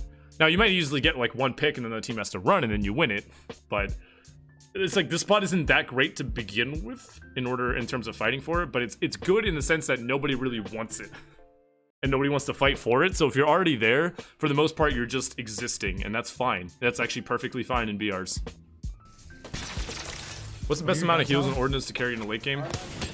Depends on your back size, depends on your position, depends on a lot of things. I have a hollow. But typically the best way to do it is I do at least 2 stacks of shield cells, if possible 2 stacks of batteries, 1 stack of syringes, 1 stack of med kits. That's how I do it typically. But it depends. If you have white armor, then I would take 2 stacks of syringes, because 1 wingman shot, or 2 wingman shots, or like a wingman headshot, means you have to heal up HP as well. So it depends on your armor. If I have purple armor, I'm carrying 1 stack of syringes and medkits. You actually have to think about your loot now with the new change, which is kind of nice. It's on my PK. Yeah. What's up, Jolly? Thank you for being here, man. Right there. What are you on? Does Wraith always get the best armor? Good question. And sorry I'm pausing it a lot, but this is the time to ask questions and like learn. Personally, if you're really trying to min-max it, Code Leaf, the best armor should probably go on the least mobile character when you're rotating. That is obviously Watson. If you have a Gibraltar on your team, the best armor should go on Gibraltar. But once you are set up and you are in your element, you're in your building, you're holding, best armor then goes on your most aggro characters, because they're going to need it to push fights and look for opportunities. So once you get to your spot and you want to defend it, then you give your best armor from Watson or Gibraltar to your Wraith or Path. The reason, by the way, and this surprises a lot of people, but the reason you want your best armor on Gibraltar, if you're running a Gibraltar-Watson combo, is because most good teams will actually focus the Gibraltar. I know you're probably thinking, well, hodsic, he takes less damage and he has a dome. Why would they focus him? Well, viewer, the reason is, if you are able to beam a Gibraltar, if you beam a Watson that has a Gibraltar on her team, that doesn't matter effectively, because the Gibraltar just domes, reses, they heal up, and they go and they portal out. If you beam the shit out of a Gibraltar and down him before he can actually get his dome down, you've just crippled that team. They have nothing to defend against you. So that's why you put armor, big armors on Jibby, because he's obviously a big target. He takes a lot. He will just take more bullets naturally. So if anyone else goes down, the Gibraltar can save your team. If Gibraltar goes down, you gotta leave that brother behind. Need this purple bolt? No. But once you're set Is up your wingman like hitting this, right now? this is Yeah. when, and you see TSM do this a lot too. My wingman has been really good today. They swap Okay. armors as soon as they get into. Oh my. Guy keeps trying to break the fences on my door, and I just headshotted him. Abusing cosmetics, Tech W. Yeah, that's exactly it, Raigeki. That's a preference thing. I personally like to. So I think when they're in buildings where they can all cover the doors, then you put the. If I had to guess the way Reps does it, because I don't really know. When they have like say 1 or 2 doors, he will fence up the doors because 2 guys can hold them. But when they're sitting in a situation like this, where there's I think 3 doors and a double door, which the double door always needs constant attention, he doesn't fence up the doors, because then they'll just get fucking. Someone will just shoot it open and they'll get blown up. So I think when there's too many doors to handle, he doesn't fence the doors for that reason. Okay, perfect. All right, this is a bit of fucked ending. The only really big prevalent one that I know. So here's the thing. I'm gonna explain a little to you guys about circles. And if you've been watching this whole time, you've heard Mac talk about it here and there. Circles are. I don't know the finite numbers of it, but the circles are based on like patterns. In terms of there's like a pack of say like I don't know, let's just say an arbitrary number of like 20 circles in one rotation. That number could be higher or lower, I don't know. And those change about every week to 2 weeks. And what I mean by that is you'll see like if you play straight every single day, if you play scrims or ranked and you play to the end game, you will see the same circles like throughout 1 week, and then next week all of a sudden you won't see any of the circles you saw last week. This isn't like official information, but this is how we all learned the circles, by just playing many fucking hours. You kind of start to learn the algorithm. Mac mentioned that these circles are older circles. They're circles from like a month ago. Meaning that you have to gear your mindset to like, oh, this doesn't matter to the circles that we saw last week in scrims, it matters to the circles we saw a month ago in scrims. So if I remember correctly, some of the circles a month ago in scrims that you can see, big one is right here, ending right on this little thing. So it's like on the low ground to these 2 hills, but it's late game, like the little high ground up here is very strong. It could be, again, I don't know the circle. I did not watch this game, so I'm purely guessing based off what I know about the game. But don't tell me. If you know what the circle is, do not tell me where it ends. I don't want to know. It could pull down here. This is still a very common one down in this choke. I believe there's one like right out here too, and there is one like right at the mouth here. Mac mentioned that these circles are from about a month ago, and I haven't been scrimming because I've been coaching mostly, so I haven't seen every circle myself, but judging off that, it might be this circle right here, like around this area, but we'll see. Again, if you know the circle, do not say it. Oh, what the hell is this? Oh. It's today's we game's can't S1 go southwest float. up the hill. There's a team there. I know, but we need to get under here because there's nobody there. Cuddy, Are cheers. we moving right now? There's people shooting. No. I have ulti. I'm trying to think. There's a team already there, pretty sure. They're So- porting, the underground team is porting Careful. past us. Porting I'm gonna towards- listen to their I'm gonna comms go a lot here. more now Oh, because I okay. want to listen to how they call this. Fuck that I like the shot. zip line that they have. That's really nice. That's very smart. Wait, is it descending again, or is it gonna pull all the way up here? I don't know. It could end here, and we can play underneath like we did Like that I one said, time in the huge game. gamer. It's almost like Yeah. I know what I'm talking We might about. have to stay if nothing's open right now. Like, Yeah, I think I'm we doing stay and well. we play It's underneath Aoda, the thank you. ramp. Like, nothing is gonna be open, and that hill team is gonna fuck us if we try to move. I love when Mac calls, because Mac doesn't call a lot. But when he does, like, it's always like, this is the important part about like respecting each other's calls and stuff like that. Mac doesn't usually make the calls, but when he does, he's like almost always right, you know? Like when he feels it in his fucking gut and he's like, I think we should do this. They normally do that, and it actually turns out really fucking well. So I actually really like anytime Mac is like, yo, okay, listen up. Circle is round. that Nice just fucking spoiler, sucks, OJ. man. We might get lucky, man. I might pull back. We just need to keep an eye out for a team fighting right here, and we can take this high ground like a third-party fight. Yeah. High ground's really good. I'm gonna speed up a bit. Honestly, the cave team might do that. If this is out next zone, they might try to force on the southwest team. Yeah. And then we just wait on. This is also very big on what to do. And again, I've been saying it throughout the entire stream. Always make sure you are keeping tabs on the teams that are the biggest threats to you. Put yourself in their shoes. What would you do if you were like, you know, in this team in the cave, which is what Mac is doing right now, and he's trying to figure out the movements. The really weird thing about high-level gaming is, and you might hear this a lot when you watch high-level players, especially like if you ever watch me play and I die to like in like a pub game to someone, I'm like, dude, I can't read his movement. I don't know what the fuck he's doing, and I miss all my shots because of it. It's like high-level gaming has this really weird thing where like you would think instinctively the more predictable somebody is, the worse or the easier it is to play against them, right? Or sorry, the more predictable someone is, the easier it is for you to kill them, right? But it's almost like the exact opposite sometimes. The people that do really well in BRs especially are the ones that do the shit that you don't predict in terms of movement. So putting yourself in this at this level, all these players can put themselves in other people's shoes and be like, all right, this is where that guy would go, this is where that guy would go, and then when they die, they just say that they got griefed. But basically, it's a very interesting duality. Took it back. Let's snipe. I'll let you know if they peek above. Just focus on package. Yep, it's a blue skin Wraith. All right, let's see where the next circle goes. Great, dude. This is big. You're good. You're good. You're Yeah, we good. got fucked. We You're got fucked on zone. you're still We got good? fucked on zone. A little bit. So okay, let's take a look at this. So next zone. So this one's gonna end. This could still end in that choke that I was talking about earlier. So this is a little bit fucked. They are really close to the zone, but they did get fucked in terms of what they can play, right? Like they can't. So like right now this wall is in, right? But they can't play this wall because parts of this hill are in, and this hill is obviously going to fuck anybody else that's not in a good spot. My best bet would be either they have to move like now. They could do some I doubt it. I don't think TSM would do this, but they could do some crazy play where they actually play like in the canyon. Because if you play in this canyon, like even though you're in a fucking objectively terrible spot, nobody can actually like actively peek you without getting fucked by everybody else, right? You always take that into account. The play would probably be to go around and play like this.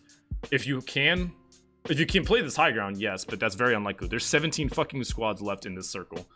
So it would probably be to like go around, maybe even like just kind of bunker down on this low ground. There's some decent cover actually on this low ground. I'm very interested to see what they can do. Obviously, like the big answer would be to play in here, but there's 99 million% chance that there's already a team in here.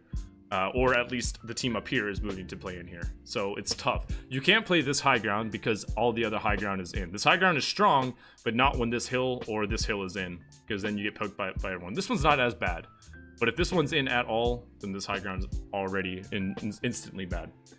Very curious as to how they play this. Again, I don't watch a lot of TSM's VoDs because they don't usually stream scrims. This is the first time I'm ever doing this, so I don't know this season how they play. I could predict them last season, but not with this shit. Anything? Massive. Nice. Nice. Huge. Big? Very Okay. big. There's a team like right over here now. We either. I know where we can play. I know where we can play. Stick with Okay. me. I'm coming. I to you love now. the Hal premonitions when he just I'm knows. holding my zip. Let us know if we're taking. He doesn't even say anything. That's how fucking confident Hal is. I love it, actually. Take it right away. You shouldn't technically do this if you're... They obviously trust Hal enough that they can just do this, right? But if you are an aspiring player or team, always be calming your portals. Always be saying exactly... Because your team can't see what you see if you're the Wraith. So tell your team exactly when they take the portal, what they should be doing, where they should be going immediately, because every millisecond, every fraction counts. But obviously, they trust Hal, obviously, to just do whatever the fuck Hal says at this point. When Hal knows, and that's that. You gotta take it right away. Take it right away. Take it right away. Take it right away. So they are gonna play the low ground. Probably back here. Under here. Right here. It is the first thing I said. Maybe back here. Maybe right. No. I have 3 thick cells. I think here is good. Yeah, put it in that corner. Put it in that corner. Yeah, put it in I that corner. did call this is the first play I called. I did say it. Just Pop for the another record. cell. Should I make a zip? Hal anywhere? is definitely I am. absolutely I'm dropping a bunch of light one too. of the best players in the Do we world. want a zip anywhere? Yeah, this is the tournament needs. No, just Yeah. we need to be mindful of everything right now. You got Yeah. on the roof. Be Yeah, careful. this is very fucking hard to hold. But again, it is strong for the reasons that I mentioned. But 100%, they have to have like 20 eyes in their heads fucking open. It's playable, but not every team is gonna play this well. It is certainly playable. My mark. Like, look at that. Like, look where Mac is, for example. The only people that can shoot Mac right now are if somebody takes a weird-ass angle down here, which is probably their biggest threat, to be honest. But obviously, if someone's up here is like a really big threat. But nobody's going to be up here shooting down at them because otherwise they'll get shot at by literally everybody else. So, like, where Mac is actually really fucking good. And this is kind of what I was talking about, where they should play. This is big call by Hal. Again, I was surprised that they would play this position. Just because it is very risky, but at the same time, it's one of those positions that's like surprisingly safe. It's like bad, but like not. It's bad because everyone else is probably thinking the same thing. Like, we can't play that. That's super fucking low ground. We're in a fucking canyon. People just peek us from up top. That's probably what everyone else is thinking. But that's usually what can sometimes create some of the best spots. Is everybody thinks a spot is bad, so then you can easily take it then for free. The team above us shouldn't be able to peek down on us. The roof team should control them, or the team Yeah, across. hopefully not. Hopefully not. Just cover me while I fence out. Yeah, I'm moving with you. Thank you, Gornster. He just got down on the top. That means the Kraber's above us. They just get me ulted. Come. We're fine. Stay on my ulti. We're fine.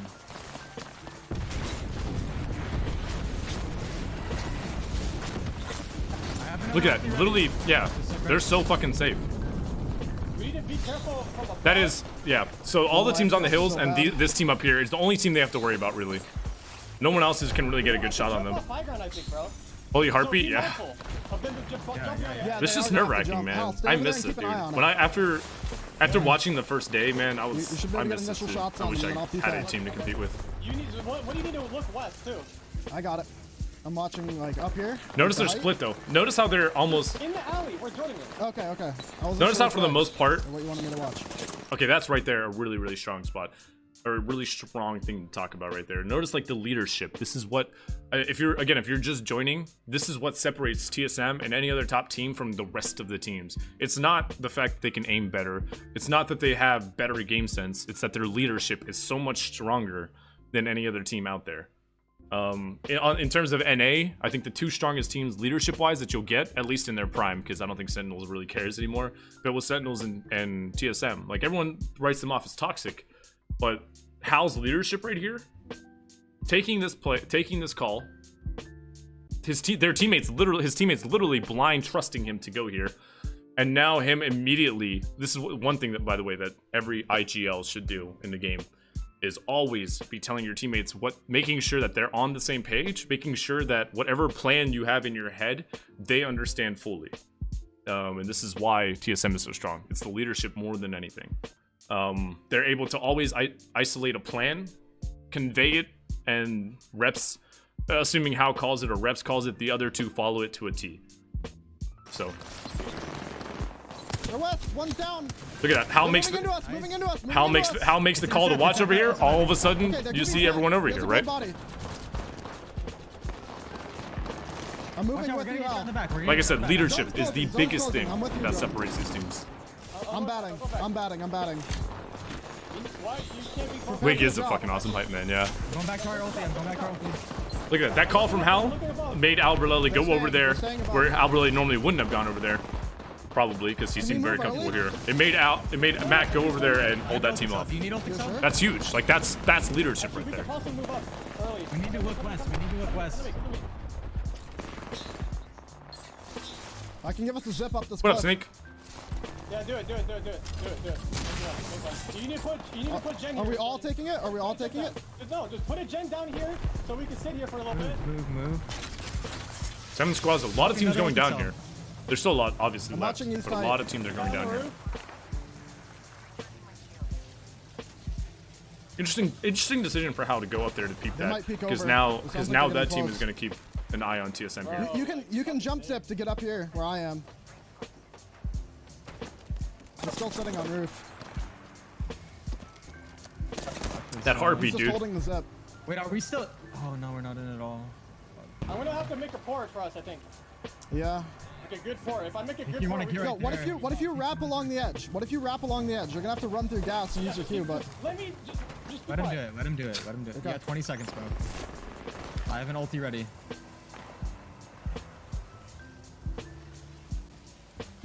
That's actually like, that's a funny comm, but that's actually a big comm, because if he's getting frustrated and he doesn't say anything to like Mac or even reps, depending on the situation, and they keep saying shit, like that could actually throw him off. That's a big comm to just be like, and you have to respect that. If you're told to shut up, just shut up, just play the game.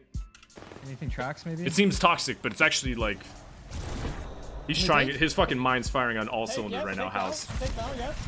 We're walking this in. We're walking this in. Just chill right here. Again, seems toxic to most, but it's like that's a very okay. big comm to respect. You can't get upset when your IGL says something like that. Truck.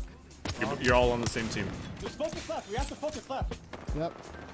Right there, always calming the plan. 47 gold on Always him. making sure his team is on the. Focus right. Look at that, see? Track back. 47, 90 blue on The him. leadership, the teamwork, it's all fucking there. Get under them. Get under them. Get under them. Nice. Are we pushing? Push this. Yes. Watson one. Path on me. I'm stunned. Path one. I know. I'm saving. Come to me now. I love Reps' passion, dude. Play on me. I'm popping I over. love it. Still under us. Cover. Look portal. On me. He's gonna portal. Lay back. I don't have nades. I have no nades. Popping bat. Rezzing under us. Hell, go. Go, Hal. Oh, I don't have two. I do not have two. Listen, you cannot let it keep They're in this corner right here. Get there. I'm not going down yet. You cannot let DB take that. You cannot let DB take that fucking portal. We're dead. Very good, very true. I'm gonna talk about all this here after I see it play out. He's up. You need to kill this team under us, Al. They're healing in the corner. In this corner, right here. They're not dead. Oh fuck. He's not. Yeah. I can give you a zip so you can jump zip back up. Listen. Okay. Shut the fuck up. Wait, we stay here. Shoot them. Yeah, they're gonna fight. Shoot them for us. Yeah, we'll stay. Shoot them for us. I'm making us a jump zip here, so we can jump over and shoot if we need to. We're safe. We're still safe. Look. Hal, make sure you take advantage of this with your Mastiff when they close in. Yes, okay. Here, take my fucking master. Take it. Give me your PK. Oh, right there. Don't want to break our ulti. Headshot. What the fuck was that lag? I just teleported backwards. That sounded so like defeatist, like he's like, fuck you, man, just take the massive if you want to tell me what to do with it. But that's not obviously what he meant. You have a master, Max. Remember? Yeah, I know. Gold. One of them is gold. Yeah, it's the Wraith. It's the Wraith. Just pre-fire the corners of the rock. Just keep pre-firing it. You're gonna get behind our rock. No? No. Pat. I don't have any nades. They're still sitting under that. Headshot. We're so good. We're so good here. All right. So I am gonna pause it because a lot has happened since it. But right there, like again, I've been harping a lot on the leadership thing, and that's what allowed them to just basically grab the best spot in the fucking circle up until this point. I mean, it's still like the best spot in the circle for the most part. They don't have the circle advantage because of the other teams, but like a very simple leadership allowed them to get here. I'm just gonna go back to it real quick and then we'll go back. Where He's just holding the zip. most IGLs, right here when Hal says focus left, most IGLs would be like, all right, focus left, and then they just kind of like sit there and like beam that. But Hal like 5 seconds, like not even 5 seconds later goes focus right. Like, I wish I could see this from Hal's perspective, because then I could get more insight on like his actual like thought process behind all this. Like obviously Hal knows like this spot is more, like this spot is obviously more important than any team on here, but right now the reason he's saying focus left is because this team on the right can't do anything about TSM, but they can, they're trying to cover their backs. And that's the whole point of focusing the team on the left. But this is the leadership and the respect of leadership subsequently that makes them win this fight. Most teams like would still, again, you would call, even if a team called focus left and then a couple seconds later focus right, you would still see some players like still shooting, like some people like ego challenge and like continue to peek and they disrespect what their IGO calls and they'd still be shooting. But notice when Hal says focus right, how fast Mac and Reps turn immediately to do that. Just watch. That's the leadership and the respect of it subsequently, man. That's why this team is so fucking good. Gold on one. Focus right. Immediately. Look at that. Immediately they push up there. 90 blue on him. Immediately. Get under them. This. Get under them. Get under them. Get under them. Nice. Are we pushing? Push this. Yes. Watson one. Path on me. I'm stunned. Path one. That's so unlucky. Come to me now. And despite that Hal is saying all of this, being able to respect your teammates enough that, you know, hey, Reps is passionately screaming to come to me, you follow it. Play on me. I'm popping all the Path is still under That's us. the teamwork and the leadership. It's crazy. It's a thing to, it's a sight to behold. Let's go back to this. They have zones. They're gonna fence the portal or the fence the ship. You don't have a nade at all, right? No. So they obviously don't, so they don't have circle advantage here. Obviously they have really good cover here, but they don't have circle advantage here because a lot of your advantage late game in the circle dictates on how fast you have to move. If you have to move, typically on paper, if you have to move before any other team has to move, you're in the worst spot. That's like basically how it goes. So both the other team, I think it's 1 or 2 people, I don't remember exactly, is right underneath, right? So they're both basically like equally in a pretty bad spot. This other team doesn't have as much cover as TSM at the moment, but they don't have to move as fast to the circle, which means they get to hold their cover and peek out from cover and basically clap TSM. So interesting. So TSM is in a worse spot than this team over here. So we'll see how that plays out. No Frex.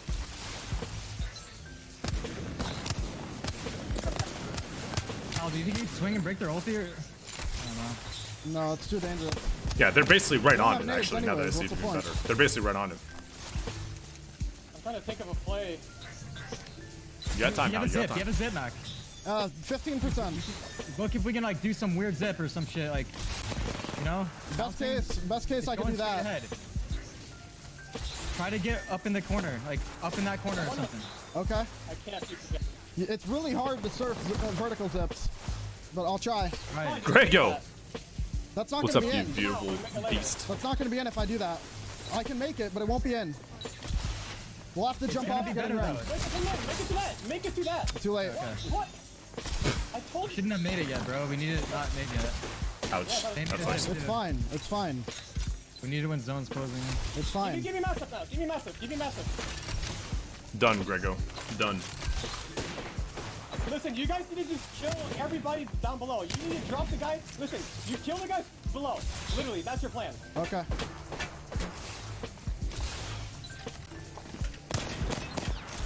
Most teams would be like, would challenge that call right there. That's a fucking weird call. I'm gonna be honest. That's a fucking weird call. It makes sense because it gets you points, obviously, if you kill them. But this is what I'm talking about. No questions asked, a call is made, and you just follow it. It's better to follow a bad call as a team than it is to be disjointed on a good call. Way fucking better. So this is what I'm talking about. This is all TSM is just fucking crazy. I mean, obviously they're mechanically gifted as fuck, but this is what it boils down to, is just that they do teamwork better than any other fucking team out there. So, and this right there, like, no questions asked. Any other team would have been like, I don't know about that one, chief. Just play, please. Just leave if you don't like it. All right, I'm doing this very specifically. There are reasons I am doing this. You two just jump and try to kill the guys below us. R9 if you need white ammo. They started their portal. 40, 90, Wraith. Change plans. Change of plans. Path is one. They just got fucked. I think we fight that. I'm grappling. Change of plans, obviously. I cracked Pat. I cracked Wraith. That's a good opportunity move right there. I got what? They took portal. Watch portal. Watch portal. Reloading shotgun. I didn't want this. I'm holding portal. Zipping above. Rip design. He's right here. He's right here. Portal. Let's go. Big. I want to go back to that. I'm Actually. grappling. They started their portal. I kind of wish I would have seen how it played out with Hal's initial call. I really wanted to see what Hal's play was there, but I mean, now that I think about it, I'm very surprised that this team made a portal play. 90, Wraith. Because I think this portal play actually ended up fucking them over. Yeah. Path is one. They just got fucked. I think we fight. Yeah. This portal play actually ended up fucking them over. I'm very surprised they made this play. Being the team that has to move last, they could have tanked the circle a little bit extra. Like, so this team back here should have realized that TSM didn't make their own portal. Like, TSM doesn't have a portal play here. TSM is just going to face check into this fucking circle. I'm very surprised that they even made a portal play because, again, they are the team that has to move last. They could, even though the circle's right at their back, it's going to move slower than any other circle, so they can actually... they have more time to play with it. They could even eat a couple ticks just to mow down every other team that comes here and then come into it late. Especially if they have a Watson ult like back here or something, it's not gonna, the circle's not getting naded. So I'm very surprised they actually chose the portal play here. Because that ended up fucking them. I think the path accidentally took it. I'm grappling. And now all of a sudden... Yeah, now all of a sudden... I Wait, is it cracked just a Wraith. duo? Oh, yeah, it's 3. There's a path Wraith Watson. I got what? Yeah, very surprised. Watch portal. I think that portal play literally made them lose. I'm holding portal. Zipping above. How does TSM's IGL rule work? Reps is on paper IGL, but we all see that Hal makes a lot of calls. So Reps makes a lot of the macro calls. Let's go. Big win, by the way. Very big win. Good shit, guys. Reps makes a Really lot of the good macro damage early with game portal. calls That gave and me a a lot of the massive- rotational calls. You cracked when I Hal did 90, makes a that was lot so of the fucking good. That gave me such a good opening. Hal makes a lot of the like immediate That was like, insane, all right, we're bro. doing this micro We should calls. not win that game from that spot. And Let's that's go, fine. There's boys. nothing wrong with that. There's a lot of teams that work like About that. this next game. But the biggest thing is they all trust each other. That like you saw Mac immediately say, "We're pushing this. Let's go." Right? You saw Mac do that. So that right there, like they have enough respect within each other that any play call that is made, they just follow it. But for the most part, it's Hal doing like the late game calling, like the very very small, like the big rotations. But like the small, like, all right, focus this, focus that. Which a Wraith, ideally your Wraith should be doing that because your Wraith has more leniency than any other player. Let's chat soon. But at the end of the day, this is the teamwork I'm talking about, and like the trust is they all respect each other enough that no matter who makes the play call, they follow it to the end. Doesn't matter. They never question. I've never seen them question it. Like when it comes down to actually doing it, like right, if there's like 2 minutes left until the circle moves or 1 minute left, they'll still talk it out. But when it comes down to like actually having to perform and execute, they never question it. It doesn't matter who makes the call, they never question it. And that's fucking huge. That's what separates them from everyone else. Oh yeah, Gornster, dude. To pull off 5 tournament wins in a row is impressive alone. let alone in a fucking battle royale. Like, they are like the penultimate testament to, yeah, there's BR RNG, but it doesn't matter to them. They know how to curb that RNG to their favor. And that's what makes them such a fucking strong team, right? And I don't know if you just joined, but the biggest thing that separates them from every other really good team is the fact that they play with, they know how to play with almost no loot. They always put themselves in a good spot because they loot fast, and they're likely to leave their spot not even looting all of it, because they know how to play with no fucking loot, and that's not what many teams know how to do. So, and that's a big fucking strength for them, man. That's a huge strength for them. Because I have done casting in the past, like just fun casting with one of my friends for like Dota, for example. Oh, that was really fast. Come on, my brain doesn't work that fast, Mac. This is why you're where you are and where I am. Why I am where I am. I mean, it's an obvious lava circle. Obvious lava ending. Let's talk about this circle for a bit before we get on with it. Lava. Lots of circles in this little area. There's one right south of this beacon, like on this like little hillside. There's this building, which I think is the most common one, is this building right here. There's an ending right outside the tunnel here. There's like one by dome, and then there's one kind of like by these buildings. It could pull down here. There are some really weird ones. If Max said they're like circles from a month ago, then it could actually be likely that it's down here. But again, I don't know. Those are just like the most common spots for sure. It's fine, relax. Okay. But yeah, like I said, just to reiterate and bring the full point to a closure, because this is, I think, the last game. The reason TSM, I think, the main reason, there's many reasons, but the main reason, or two, that they're better than everybody is, first and foremost, leadership is way better than most teams. Second, they understand the importance of rotating early. They always pick spots where they can rotate early, but they're also they can forego so much loot that most teams won't. Most teams would opt to loot a little bit extra to get a bit of an extra benefit over actually grabbing position, because, you know, you got to think the first fight you take, you got to have the loot to win it, right? It is a BR at the end of the day. But TSM is so used to playing with no loot that they are objectively better than any other team out there at playing with no loot.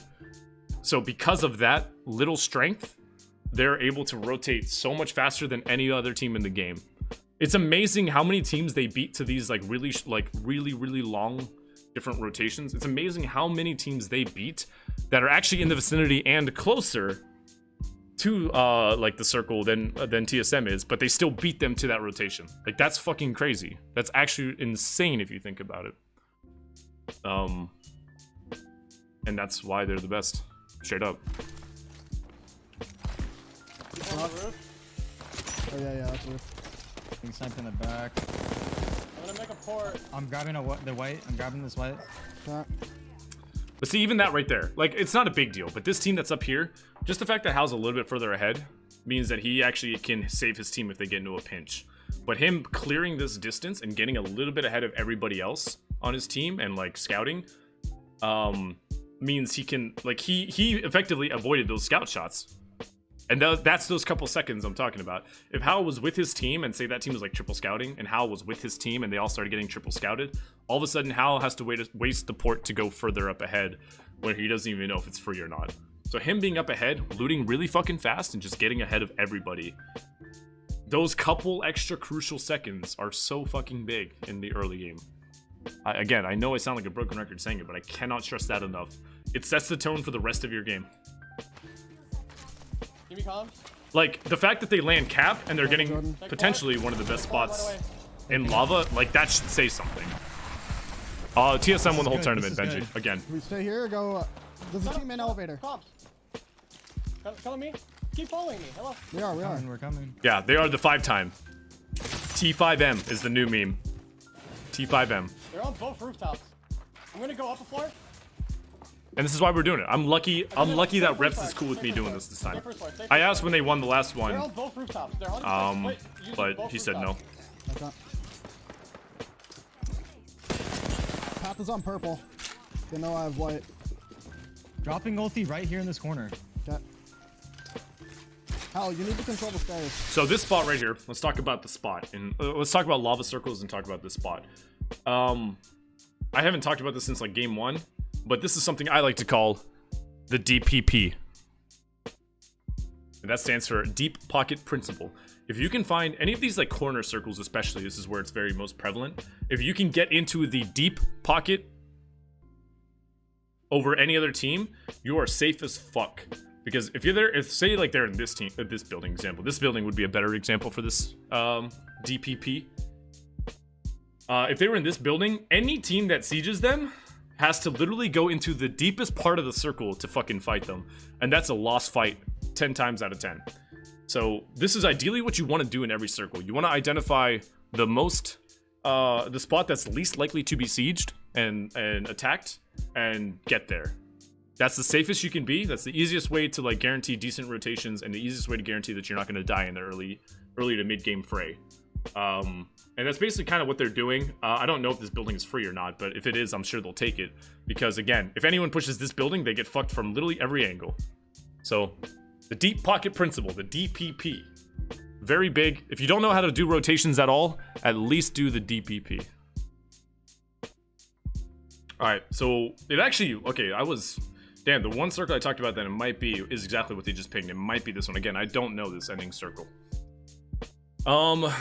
This is interesting. So there is one ending out here where they are, and it could likely pull to like, it's like right on their building actually, and that might be one of the reasons they took this building. There is a really like obtuse ending right out here, and because keep in mind, this is potentially circles from like a month ago, according to Mac. It could be a circle that's out here, but they're actually in a prime spot. Obviously, they're in like the dead center of the fucking circle, but there is one that ends literally right on their building. So they could be really fucking prime real estate. I'd be curious right now to see if they still stay playing the first story here, or if they end up taking like the roof or higher ground. Reason being because if you are not TSM and you want to take a spot in this building, so a lot of these buildings that of the type that TSM is in right now, a lot of teams go hold them, right? They'll take certain floors. Like it's not all that uncommon to see like 3 teams in the same building of this type. And this building is more accessible, I think, than any other building that's like it, because it has that ramp that leads to the second floor. So you could actually have more teams here that don't have pathfinders, for example, to go to the top of the roof or something. We can't go roof. We're too white. Yeah, like we can't go up there. All right, so they want the truck here. All right, now let's actually talk about the game. I think if we had a roof right now, I'm not feeling the pressure of Brendan over there. No, I just realized that, yeah, you know what, maybe I should talk about the game a little bit. Too many angles open. We're fine. All right, It's too risky.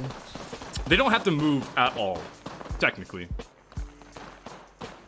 But it seems like they're wanting to take the preemptive move here, which is what you should do if you're playing a Pathfinder instead of Jibby.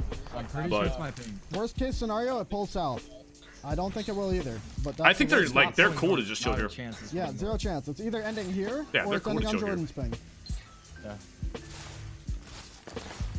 If it's ending down here, it's for sure all the old zones that we've been seeing. So. Yeah.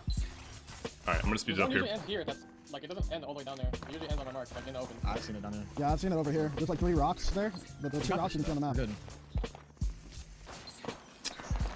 Jordan, switch back. All right, let's see the zone here. Yep, We're good. it's gonna end right on them. Good for them. Let's speed it up, see. I'm making a zip here, Jordan, in case you need to get. I love their indoor zips like this. I've always enjoyed. The only other team I've really seen do this like actively was Old Tempo Storm. Definitely Rest in ending peace, right Decop, outside our Cert, door. and Solve. Yeah. It's But I either remember the they back used to do door- this a lot. Can I end at the back? 150? I don't know. Or is it in the I don't back? Okay. But I mean that's, dude. I mean, if I'm being honest, that's the TSM special, man. They are the best team. I mean, we could probably just end it there, right? We could end that statement right there. They are the best team. But they are the best team in particular. Again, this goes back to what I was just talking about a little bit ago. They're the best team at fighting with fucking minimal ass gear. No team is as good as fighting with these guys with minimal fucking gear. They make it work time and time again.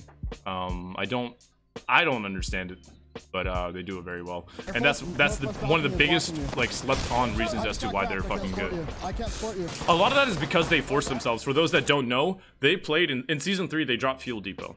That was their drop, competitively, and if you aren't familiar with Fuel Depot for whatever reason, that loot there is shit. It's complete shit. So they were used to, like, I remember in GLL, I think it was the last time I really played in a custom game against them.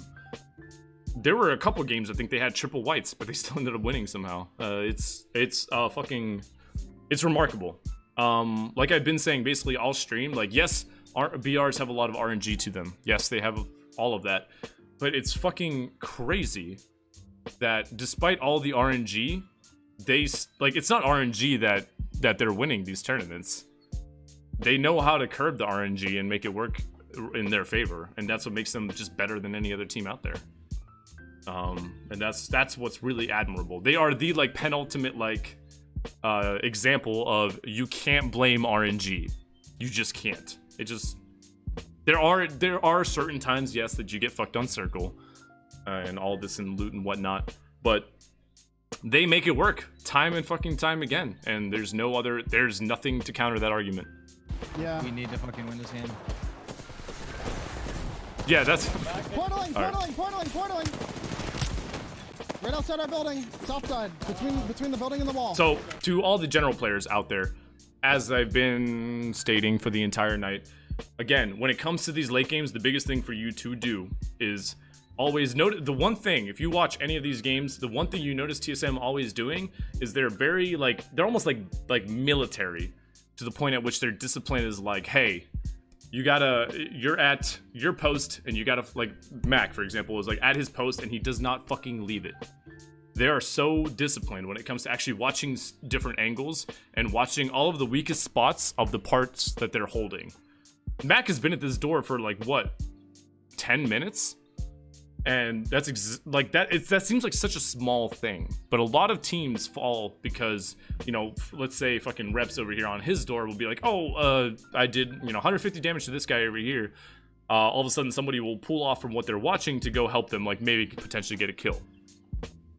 And the biggest thing about like TSM's late game that I've noticed is that aside from their like really, really good leadership, they are very disciplined in terms of always watching their angles. Like, obviously, this is the biggest area that this team needs to worry about, right? Like, look, every other team, except for like 2, are out here somewhere. So, most teams, I feel like, would pull off and just watch this, like, hard focus on watching all of this. But notice that, like, it's always the same way they play their late games. Albrelli is watching one door, Reps is watching another door, and then Hal is kind of bouncing back and forth, meticulously planning what they do next. That kind of structure and that kind of discipline is fucking, like, crazy. And you see a surprising amount of teams that don't do this. And it's very admirable that they're able to pull off these crazy late games, but this is a lot of the reasons why. Like, they're very disciplined in everything they do, and they're very able to keep up with a lot of this. On the side of our building. Oh, I mean, also, they're also cracked. They're also fucking. fucking cracked. Like, that helps. Max Wingman is fucking crazy, man. Like right outside my door. I'm watching the stairs. Through the glass Christian's window. Prot's team. I hear Kraber right outside my door. They're fighting. I'm waiting for my team and I'm going. 2 down, 2 down, 3 down. They're all done. They're keeping track of Rogue's team. Fucking get fights me. This is a next level strat right here. Fanboy much? Yeah, I'm a huge fanboy, dude. Right outside my door. On the right side.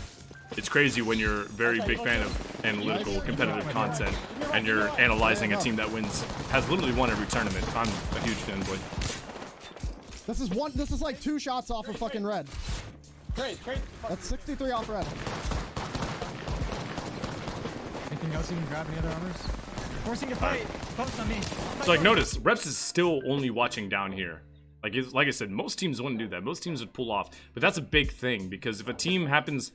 One of the biggest things, again, when you're rotating and you need to find a spot desperately that another team is looking at, one thing you have to always take into account, and it's very hard to do when there's this many teams. 11 squads in this circle is actually fucking crazy.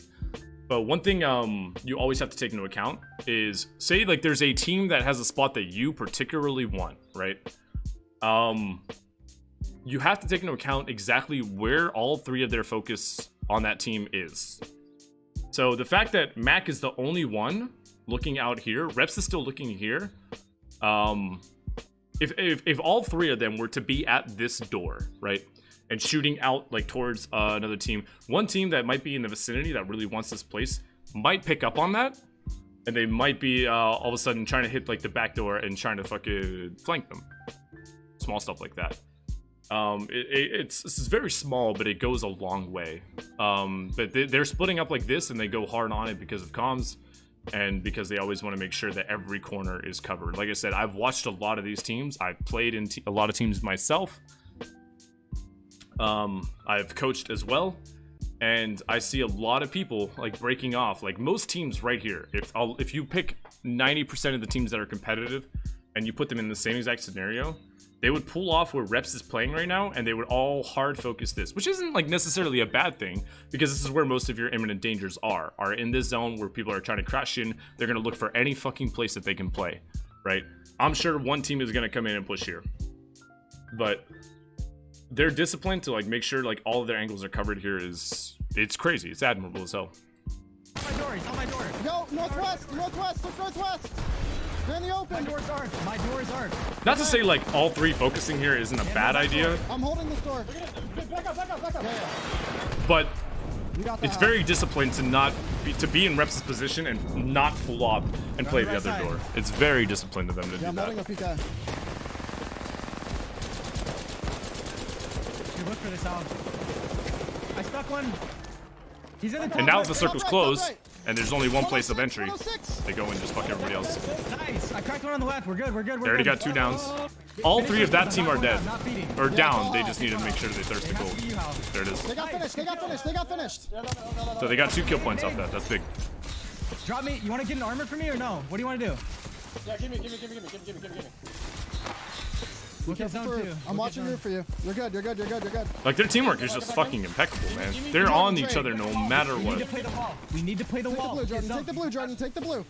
Yeah, we have to take the wall. I think we want to take it soon. Yeah, I think we take it now. I'm gonna make a port now. Make sure I have a spot Alright. to set up on. Okay, I'm gonna. I'm gonna talk about this real quick before we actually see it play out. So this is normally this would be fucking sketch, and the reason is the wall would be good cover to every single person except the team on the top. So normally this would be sketch as hell. They are taking this though because the roof is barely in. This roof, I'm assuming this roof is still in like the slightest degree, but if this roof is in the way it is, if anyone peeks, if anyone stays on the roof, they're getting fucking beamed immediately. Like it doesn't fucking matter. They're getting beamed absolutely immediately. So they're taking this play. Because that high ground I don't think is going to be necessarily a very big threat to them. They go in. I'm assuming Reps tosses down the ult, and then they just hold behind the wall, which all of a sudden turns like a not the greatest spot into a really good spot. But again, we'll see how it goes. I think we want to take it soon. Yeah, I think we take it now. I'm gonna make a port now. Make sure I have a spot to set up Again, on. if more of the roof I'm was gonna in, drop this would ulti. be not You the can. greatest spot. It's still playable, but they'd have to have some fucking fancy footwork for this exact getting reason. There's a scouted. lot of high I'm ground. good. I'm good. I'm good. I'm This good. might be a late I'm good, portal I'm play. good. I'm good. I'm good. Unless they We push me, can I'm take good. port late and drop it. I'm just making sure no one else pulls up on the spot. Yeah, you're good right now. Just don't get picked. If you need to take port back, take it back. That's our play, okay? Yep. You need to call the port when it's going away, Hal. It's gonna be very close to Yeah, zone. 20 seconds. 20 seconds on now. Get that right. Right in Big the corner, calls. right in the corner.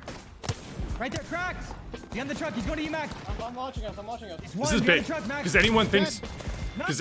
everyone here thinks that this team that was behind the wall is probably back in the building. Nice. So this is big, I'm shielding. very big. 10 seconds. 10 seconds on now. Okay. We need to take it soon. I'm taking it. Go now. Yeah. Watch out, Mac. I gotta drop it. Watch out, watch out, watch out, watch out. Watch for people dropping on us. I'm fencing. I'm popping ult cell. You guys look for kills. I'm popping ult cell. Yep. Look for kills here. Look for kills here. That's big too, for kills. by the way. If you are a Watson, roof, so you can always, look for kills. if you're a Watson, always make sure in this late game, if you have accelerants, that you have your next ult ready to go, because you never know when it's gonna die. Oh, I'm trying to support And you. when it All the dies, kills it's gonna on the be ground bad. are yours. Yep. I'm focusing roof as well. Headshot one on roof. I'm good as fuck. I'm good as fuck. Yeah, you're good. You're good. You're good. They're zipping. They put up the zip right there. We have zone. Perfect zone. How? I'm healing up. I'm healing up and I'm crossing to you and I'm fencing. Okay. I'm making you a zip if you need. Actually, don't take that. Pop a bat. Pop a bat. Do not take that zip. I'm gonna cross to you soon. What are you gonna mean? You shoot this guy with me. They got circle, man. It's all you, Jordan. They got that late game circle. You need to heal. I'm holding height. I'm holding height. I'm holding height. I'm holding Jordan height. not have any other heals. I cannot Only cross. I syringe. have to pop a bat. You gotta cover me. I'm popping a bat. Popping a bat. They're breaking my gen. There's nothing I can do about it. I can drop one here. I can drop one here. I'm dropping light. Look at I that. dropped light. Having that Drop the already is water big. light. Bro. Having that ult ready go. So now, even though they put down another one, they might hear it, but that team up top at the moment thinks that their ult is gone. So that's big. They might waste a couple nades on this, because it does get a little hectic. Sometimes sound cuts out here at the end. Ulti fucking broke. Should I put one down here? No, it's gonna stick out. You need to put it on Mac. On Mac. On Mac. Move, Mac, move. Okay. You need to start facing the zone too. I need health meds. Medkit. 2 syringes. I'm healing. I'm crossing to Hal. I'm making my port. I'm gonna make my port. I need to fence this shit. You guys need to cover me while I fence Yeah, this. go ahead. I'm portaling right now. I'm portaling. Listen, focus the team part of it. I down one on roof. Headshot up top. Listen, SF is first floor out the building. Okay. Holy fuck. Matt, calm the fuck down. Jesus Christ. Place ult. Oh, fuck. I don't have it. Hopefully our ulti eats that shit. Hopefully it eats it. It's eating it. It's eating it. The Come on, rooftop eat team's it. got us. Hope is a great strategy. I'm Reps. holding this portal. Yep, get ready. They're gonna come in. Look at the bubble. Look at the bubble. Crack the bubble hard. I'm down it. Fight for it. Dude, I'm just throwing nades. Big nade, huge nade. that's so fucking, Oh bro. my fucking god. Let's go! That's so fucking big, man. Holy shit. Dude, that fucking nade! I killed 6 people with that! Holy shit, man. That's fucking Holy huge. shit! That is fucking, I mean, Let's go! what do you say? What do you fucking say? Oh my god. Most My players heart would rate's 175. most players would not pull a nade out in that case, Holy man. fuck. They'd sit there behind like a shield, reloading, trying to get shots out. I mean, there's multiple ways to win that, but holy fuck. That 5 time. that's fucking crazy, man. That's just Mac is just too fucking good at the game. It's not even fucking fair. Yeah, look at his heart rate. I'm down it. Fight for it. Like, this is why. So most like nade list tier lists or whatever you want to call them. Most of them go thermals, arc, grenade, but every single grenade has a fucking purpose. And late game, the best grenade possible is just your simple frag grenade. And this is literally exactly why you can't do anything about this. You just get fucking smacked by this, you're dead. I'm just throwing nades. Big nade, huge nade! Oh my fucking god! Let's go! That's fucking huge, man. Dude, that fucking nade! I killed 6 people with that! Holy shit, man. Was it actually 6 people? Hold on. Fight for it. I mean, it was, I think, like 2 of the like last I'm just teams. throwing nades. Big nade, huge Dude, nade! that was like Oh my 600 damage fucking with that God. grenade. That's fucking crazy, man. 5 time, baby. Yeah, well, that's the point, Fucking Benji. nade! I killed 6 people! That's with exactly that. it. Drop a gun, yeah. Holy shit, man. It's the displacement of the frag grenade that Holy makes it shit. such a top tier 5 time, grenade baby. Let's in this late game. go! That's fucking, like, what a like I said. Okay, so most people. Down it. Fight for it. So look, he's got fucking like shields and stuff to work with. Most people in these late games will play behind shields. They'll sit there, reload, and like just chill behind shields. I'm pretty sure Mac knows he's gonna fucking die. And obviously Mac's not the Wraith, right? At the end of the day, when you are in this late game, the only goal you have is, if you're not Wraith, that is, the only goal that you actually have as a player is to fuck over every other team and basically pave the way for your Wraith to just out-survive everybody. And that's basically what Mac is doing here. Only he happened to hit the fattest fucking grenade of his life. I'm just throwing nades.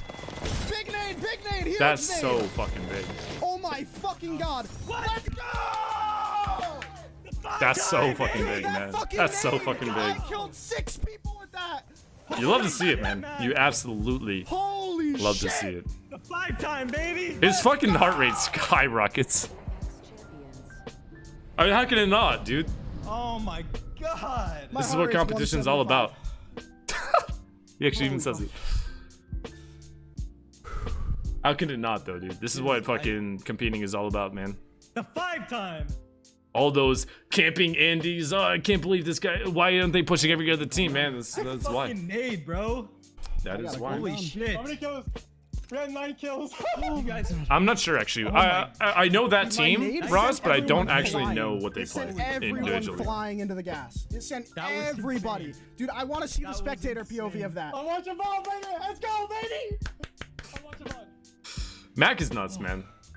Holy fuck, our calls are so good again. Like, Bro, also, watch my like, to fucking- think, like, where their team was watch made my from. fucking heart Like, rate. these guys weren't friends before this Holy game. shit. Mac was a massive, like, crazy good pub stomper that got picked up. Just because Hal fucking believed in him. I'm watching your stream. Reps actually had, like, a really, for those that don't know Reps, he actually had, like, a Never really felt big like rap that. sheet before this game. Or before one he was joined shooting, TSM, I rather. just was like, there's too He many won, people for me his to team shoot, won, my like, frame every rate's too fucking low, kill I'm throwing race. grenades. Like, They placed I well died in the every fucking- tournament like, I died instantly. before, I like, didn't a have a lot chance of to the do actual anything. big comp scenes I'm started to so pop off. glad you threw that nade, bro. That was fucking massive. Good shit, man. LF offer, yeah.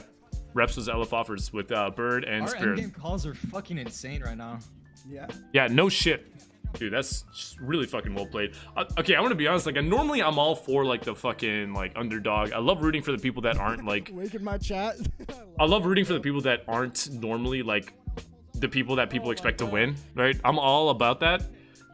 But something about, like... Maybe it's because I'm not competing as much anymore. I don't really play in these tournaments as much. But maybe it's because of that. But I love just... At this point, I just want to see how long TSM can go. Yeah, this is like the one case. TSM's like the one case where, like, I at this point just want to see. I just want to see how far these guys can actually go. Right? it up, let me get up, It's let me fucking get up. crazy, man. It's actually fucking crazy. It's also hard to, like, root against friends too, which Yeah, is that why is it's just hard in insane. general, because, like, most of these people are my friends. Yeah, see, that's where you can actually see stats. Oh, reps. 470 damage reps. Wait, is that... Oh, I thought that was a 9. No, that's 0 kills.